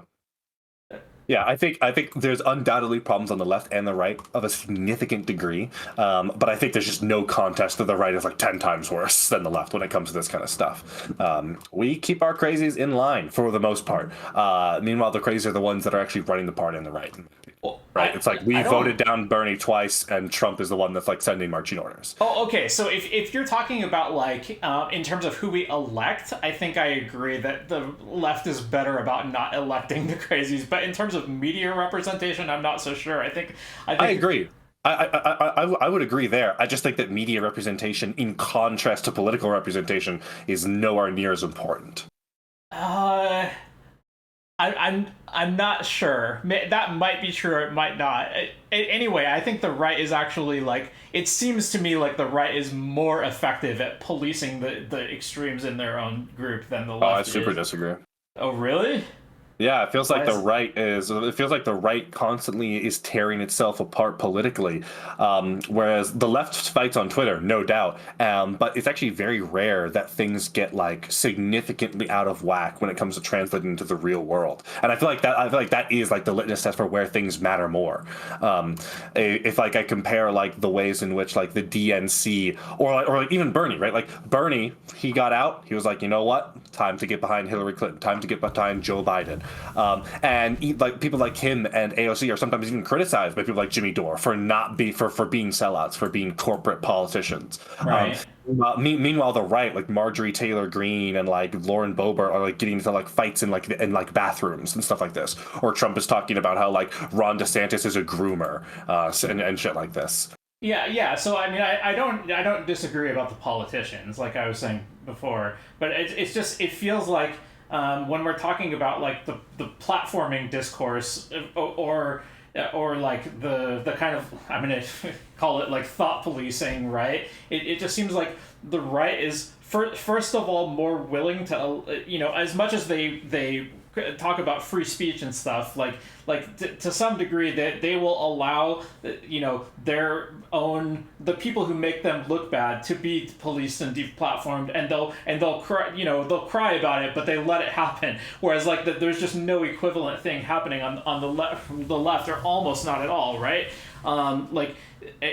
Like all the deplatforming discourse is about like, let's not listen to Nazis. There really isn't like some alarmist thing about the most extreme people on the left that are like, I mean, do you kind of get what I'm saying? Like, because like I see what you're saying, but I think I just disagree. I feel like I run into people all the time that are like, we can't do this because it looks bad. We can't do this because it looks. Who is it that's saying that? Like, I feel like there are people on the left that say we need to be more moderate, or else, in order to be like optically appealing. Oh yeah, but they say that, and they're not successful at doing it, right? Because like, I don't know. I feel like we shit on Bernie a lot, and I'm down for that, in my opinion. But like, yeah, but again, that's politicians, though, right? Whereas if we try to talk down some of the more like culturally oriented, media voices on the left, instead it's like, how dare you tone police this disadvantaged group or something? You know what I mean? I mean, I think that does happen, but I don't know. For me, I think the problem is that it's very difficult to sort out which is reactive and which is proactive. Because in my mind, I feel like that stuff is a reaction to the fact that we do that we do sometimes tone police, even outside of the context of politicians. But I don't know how to actually like measure that. I don't know what evidence I could like use for that. I think we tone police them in the sense that we'd like tell them like, hey, we wish you would not do that, right? But like it seems ineffective. Because they just don't actually end up getting deplatformed the way that right-wing extremists do. I would agree in terms of they don't get deplatformed in the same way, but I think that mostly has to do with the fact that the big platforms tend to be left-leaning. and so I think the deplatforming for them doesn't look like oh God, what's the word I'm looking for? It doesn't look like, getting banned off of Twitter or stuff like that. But I think there is still like there is like an internal, I don't have a good word for this, but like there are people that get like shunned or shamed, but they aren't like outright nuked off the internet in the way that right wingers are. Yeah, and well, that is kind of the difference that I'm pointing toward, right? Like one side gets their extremists nuked off the internet, and the other side gets their finger wagged at, right? Perhaps. I think that is actually a fair point. I would still disagree in the sense that I think that there are right-wingers that do get nuked off of not the internet, but off of like sort of the platforms that right-wingers tend to inhabit. I think like in places like Cozy or image boards, there is a lot more vicious infighting. And I think that, and then I still believe that sort of on a more broad level, the even if it's true that Republicans do this more on social media, the fact that Democrats do it way more in real politics really outweighs that. Like, I care much more about how it plays out in... That's not to say I don't care about how it plays out in social media, but like when Republicans are, getting... When the crazies of Republicans are getting controlled more than Democrats on social media, but then the crazies of Republicans are running buck wild in the real world, like in office and stuff like that, and Democrats aren't, like, that's just like night and day for me. I wonder how much this has to do with the kind of like lack of unity in messaging that we were talking about at the beginning, like a few hours ago today, right? Because it's like it's one and the same. If the Republican Party has trouble uniting around a particular core message or core group of people that they think they want to put in charge, then that like drastically increases the likelihood of one of the smaller groups kind of taking hold of power in the party. Whereas that just doesn't happen on the left. Exactly, yes. Yeah, I think it's also a learned thing. Democrats have had to figure out how to deal with a coalition because it's how they exist. Republicans are new to this, so it makes sense that they'd have a lot more trouble trying to have that cohesive message. And when you don't have that cohesive message, it only makes sense that groups that otherwise wouldn't be part of that cohesive message have a greater likelihood to be able to be running the show in a way that lets extremists in. Whereas it seems like Democrats have a much better job either keeping those people out or forcing them to, in a way, bend the knee, which I think is actually a criticism. I don't consider a criticism of AOC, but I do think it is actually true that of AOC that she is moderated in many ways. It's just that I think that is a good thing, whereas some of the more like Kyle Kalinski's, Cenk Uygur types would say it's a bad thing. Right. So on the left, we have kind of a mainstream kind of liberal, movement that Joe Biden is a part of, and Barack Obama and Hillary Clinton and whoever else, right? And it's really hard for the fringes of the left to compete with that politically. And the right used to have that when they had George H.W. Bush or Mitt Romney or whoever, right? But McCain. McCain, and that seems to be much less true today than it was before. So like I think it's. Or sorry, you finish your point first. Yeah, so like, I was just going to reiterate that I agree with you in terms of like how this plays out electorally. That the left does a better job of keeping down its extremists electorally, but I'm not sure that same thing is true culturally. I think another big part of the reason why is that the people that occupy social media has a certain selection bias, in a way that old boomers are not going to be as present on social media, and I think the old boomers of I think the sane parts of the Democrats are much more their old boomers, which means that there is like it's like if you select for the young people, you're selecting for crazies. Generally speaking, I don't think young people are crazy, but there's a disproportionality in young people. There's way more young people on the left as well. So I think there's sort of an unequal footing there as well. Yeah, so there's a generation gap where the biggest, most united bloc is the one with the boomers, the older people. Yeah. Mm-hmm. Yeah. And the other thing that and this is a theory that sounds nice, but I have to be honest, could be total bullshit. It's very hard to like verify or falsify. But I sort of wonder that, I look at Republicans and how they're these like two big chunks of Republicans. One thinks the election was stolen, the other doesn't, and that's a really hard thing to get over. And I'm like, man, thank God we don't have that on the left. And why is that? There's a lot of reasons it could be. It could be just random chance. But I think there's probably something to the fact that it seems like these conspiracy theories travel along social lines primarily, right? It tends to be something that, like, for a social group tends to believe first, like rural people or white people or young people. And then you look at the fact that it seems like the right is made up of much fewer social groups that are bigger, whereas left is made up of many more social groups that are smaller. And I wonder, man, in order for a big chunk of the Republican Party to suddenly believe in a conspiracy theory, and then it becomes very important to, like, the national destiny of the party, that conspiracy theory, because 60% of people all believe in it. I wonder if it is not the case, or I wonder about if it is the case, that part of the reason why that happens with Republicans is, man, if you want to get 60% of Republicans to believe a conspiracy theory, you need to infect, maybe rural people and white suburbanites, and you might have 60% of the Republican Party right there. Or maybe, you only need to infect, churchgoers and rural people, or stuff like this. And these groups are going to have big overlaps, no doubt. Whereas in order for the Democrats to all suddenly believe something to the point where every Democratic politician needs to start talking about it, you would need to get a lot of different people. You need to get, black churchgoers. You need to get, the many different Hispanic groups, whether it's, the second wave of Hispanic immigrants that, are all over sort of California versus Tejanos, in the South. And you'd also need to get, liberals and college-going people and also more radicals like Bernie's. I do wonder, and it's funny, when you talk about those groups, when you talk about conspiracy theories, or at the very least beliefs they have that are wrong, I think. And those do tend to be different among these different kinds of groups, but there isn't ever a conspiracy theory that a lot of the left can buy into as a whole that then all of a sudden becomes embedded in the party, becomes a really big problem because no Democratic politician can't talk about it because too much of the base is intimately involved in it, whether they believe it or disbelieve it. So the way I would expect this to play out, which I think probably maps onto the reality of how it plays out, is that if the right is comprised of a smaller number of larger blocks and the left is comprised of a larger number of smaller blocks, which I think is true, then what that means is that it's actually going to be easier to get a foothold on the left, but harder to get a majority, right? With any particular belief.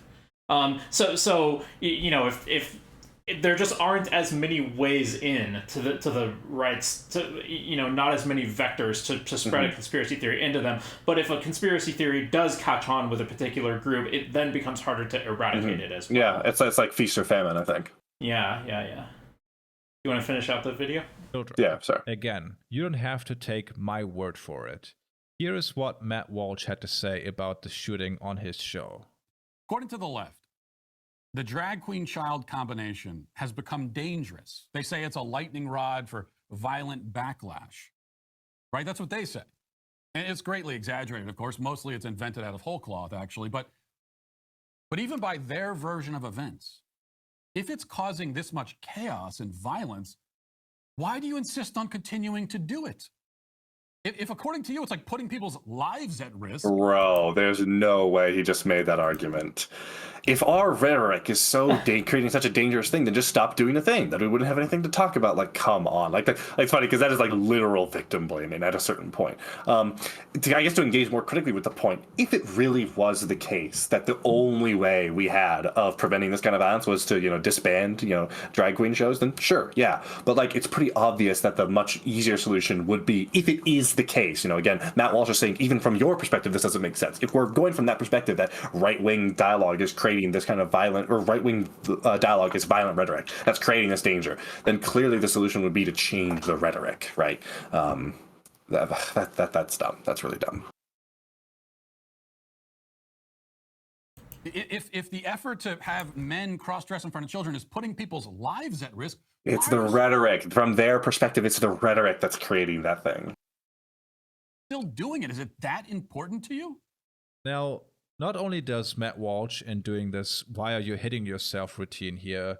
Also, is this not the kind of person that would normally always be like, I'll stand my ground over a blade of grass. Someone comes in my property, someone comes in my family, I won't ever bend, I won't ever break. Like, freedom forever. Come and take it. You want to restrict my gun rights? Come and take it. Does Matt Walsh have that angle to him? I haven't heard him say that kind of thing. I've heard I would be surprised if Matt Walsh does not have that angle. But to be fair, I don't consume a lot of Matt Walsh content, so I just don't know. I haven't heard. I've heard a lot of other people on the right might say that kind of thing, but I haven't heard Matt Walsh even talk about that. To be fair, maybe Matt Walsh isn't one of those like stand your ground. Second Amendment is for a militia to uprise against the government in the event of tyranny type people. Yeah, that is certainly possible, but I'm pretty sure he is. The more general point I think stands though, which is that if he were being threatened over something he's doing, I don't think his answer would be like, well, the problem isn't the people threatening me. The problem is that I need to just give in to the threats and to do what they say. Like,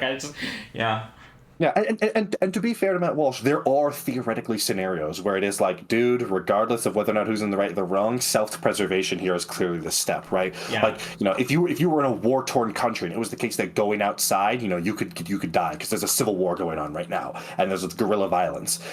The correct take is to not go outside, not be like, we need to stop the guerrilla civil war and still go outside. There are certain scenarios where this does make sense. Yeah. But this is not one of them.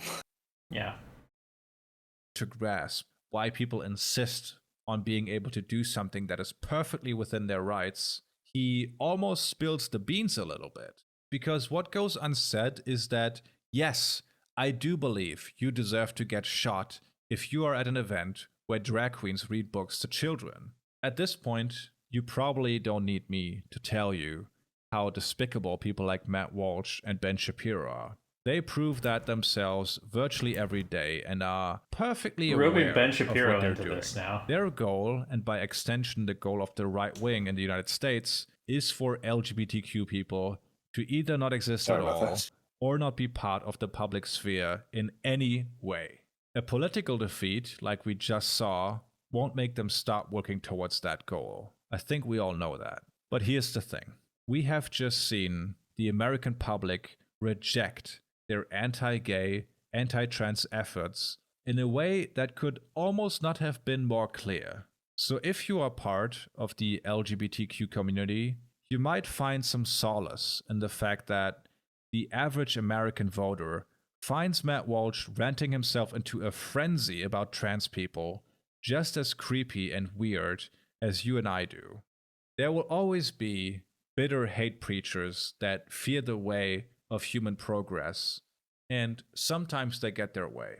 But if the midterms show anything, it's that the majority of the electorate is not on board with hate and intolerance, and that if we keep working on it, the Ben Shapiros and Matt Walshes of the world will be left behind, while the rest of us move forward in universal brotherhood. Universal brotherhood, yet you exclude Ben Shapiro and Matt Walsh. Curious. Curious. Well, no, but he's going farther than that. He's also just like calling conservatives evil and debauched. Yeah, for to be having fair, I opinions think. Yeah, I think that actually this argument would actually. But we found one of the only. Well, I should say one of the only, because there's actually a disappointingly larger number of people that are willing to do this than you would hope for. But yeah, 3 arrows.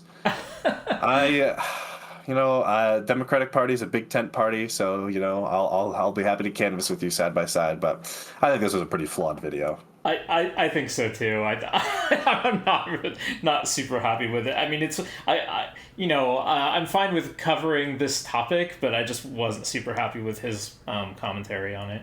Yeah, and also this definitely, you can tell this is from a podcast. He just spends a lot of time just summarizing things. I don't think there was actually much engagement with the core. Like, we never really actually answered the question of like, why is it that this rhetoric has seemingly backfired on the right? I don't think he necessarily even made the sufficient case that it did backfire on the right. But even if you did make the case that that is happening, well, why? Like, get into the analysis, or hopefully the analysis of why it's happening would be the evidence of it happening. But yeah, just sort of summarize these things. But I do think it's something interesting to think about.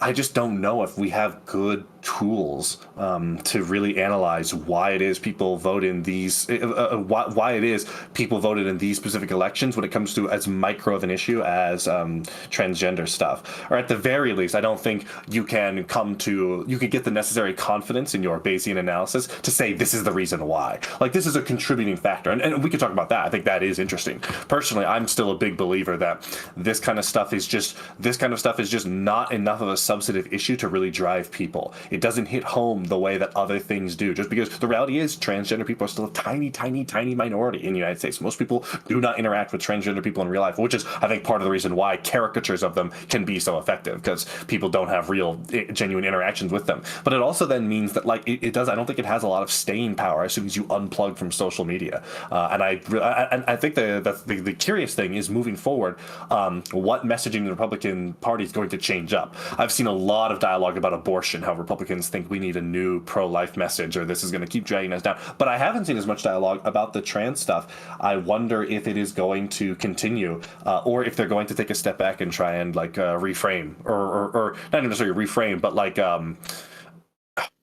just maybe drop it entirely, or perhaps it would be a reframing. I don't know where they go from, because it seems pretty hard to walk back from the position you've dug in of these people being like demons, you know. I could see an intentional, like, de-emphasis on this topic if they think it's not working for them. I don't think I actually buy the idea that this doesn't work for them at all. I think this is actual, despite the fact that transgender people are like less than 1% of the population, this is an issue that people care about, that they're engaged with a lot, that they're talking about a lot, and I think it's not for no reason that's the case, right? It's not just because the right-wing media is stirring it up. That's true, but I do think there is a real possibility that this message might play well to social media, but maybe it doesn't play well in elections. And if that's the case, then maybe they do need to move off. And that's actually something, I don't know if you know Half-Baked Takes, but I really like him. He's more of a conservative guy. And I remember I was talking to him a couple of months back on the stream. I think it was actually just after the midterms had happened. We were talking about the danger of messages being really effective on social media, and then campaigns incorrectly thinking that that means they should then push for them. You saw this with Defund the Police. Defund the Police, really popular in social media, not popular in the real world. And the Bernie campaign also, like, seemingly very overconfident because of their success on social media, but then not able to get the votes. Yeah, exactly. And I wonder if there's a similar thing happening for the right here, that they found a message that really plays well to their online base, but then doesn't play well to their real base. And it's sometimes very difficult, very painful for them to realize we need to get off this message. Democrats had a lot of losses because of defund the police, even though, in my opinion, it's total fucking bullshit. Not a fucking single, goddamn senator in the Democrats wanted to, defund the police. It was nowhere near. But nonetheless, we still paid a price just on the optics alone. So it'll be curious to see if there is a similar internal battle that the left had. I mean, we had all these debates. Oh, defund the police is bad messaging. How dare you? And other people being like, no, we do need to defund the police. You weak spot. You libs have no spine. You're just, the classic. Oh, you're just a moderate Republican. In disguise, Overton window. Yada yada yada yada. Be curious to see if Republicans have similar difficulty getting rid of that. What's the word I'm looking for? That line of thinking, that that particular optics on their transgender issue. And that's even assuming they do come to some of them do come to the conclusion we need to drop this. Who knows if they even do get to that point. Maybe. I mean, it seems to me like, I don't have like great evidence for this, but just anecdotally, it seems to me like the median position on trans people is probably some approximately libertarian position, something like that, right? Where it's just like, well, if adults want to live their own lives this way, that like most people will get on board with that, and then there's all these like edge cases about sports and children's healthcare that people disagree more about. But it wouldn't surprise me terribly if Republicans wanted to. I don't think they can completely drop it and get away from the some of the image that they currently have. But it wouldn't surprise me hugely if they were to just drop it in the sense that they move a little more towards the median position in their messaging, right? And just go like, well, the adults can live their lives the way they want, but just like leave the kids alone, or something. You know what I mean? Something that's like still like, I would still classify that as like a somewhat like transphobic position, but much less so. Like, it's not like the same degree of fear mongering. I don't know. Like, they could back off it a little bit. Yeah, I don't know. The thing for me that just makes it so uncertain is I just genuinely don't know where most Americans are at on trans issues. Like I know where the online left and the online right is, but even if you ask me, what about your average boomer liberal or your average boomer conservative, or what about swing voters in the middle? These kinds of people, I really don't know where they're at. It feels like it's really hard to evaluate to sort of decouple myself from the online sphere and the ways in which it is talked about on Twitter, and like take a deep breath, step out of that context and step into a separate context and make an evaluation. I don't know. Maybe perhaps there's like some good polling to look into about this stuff.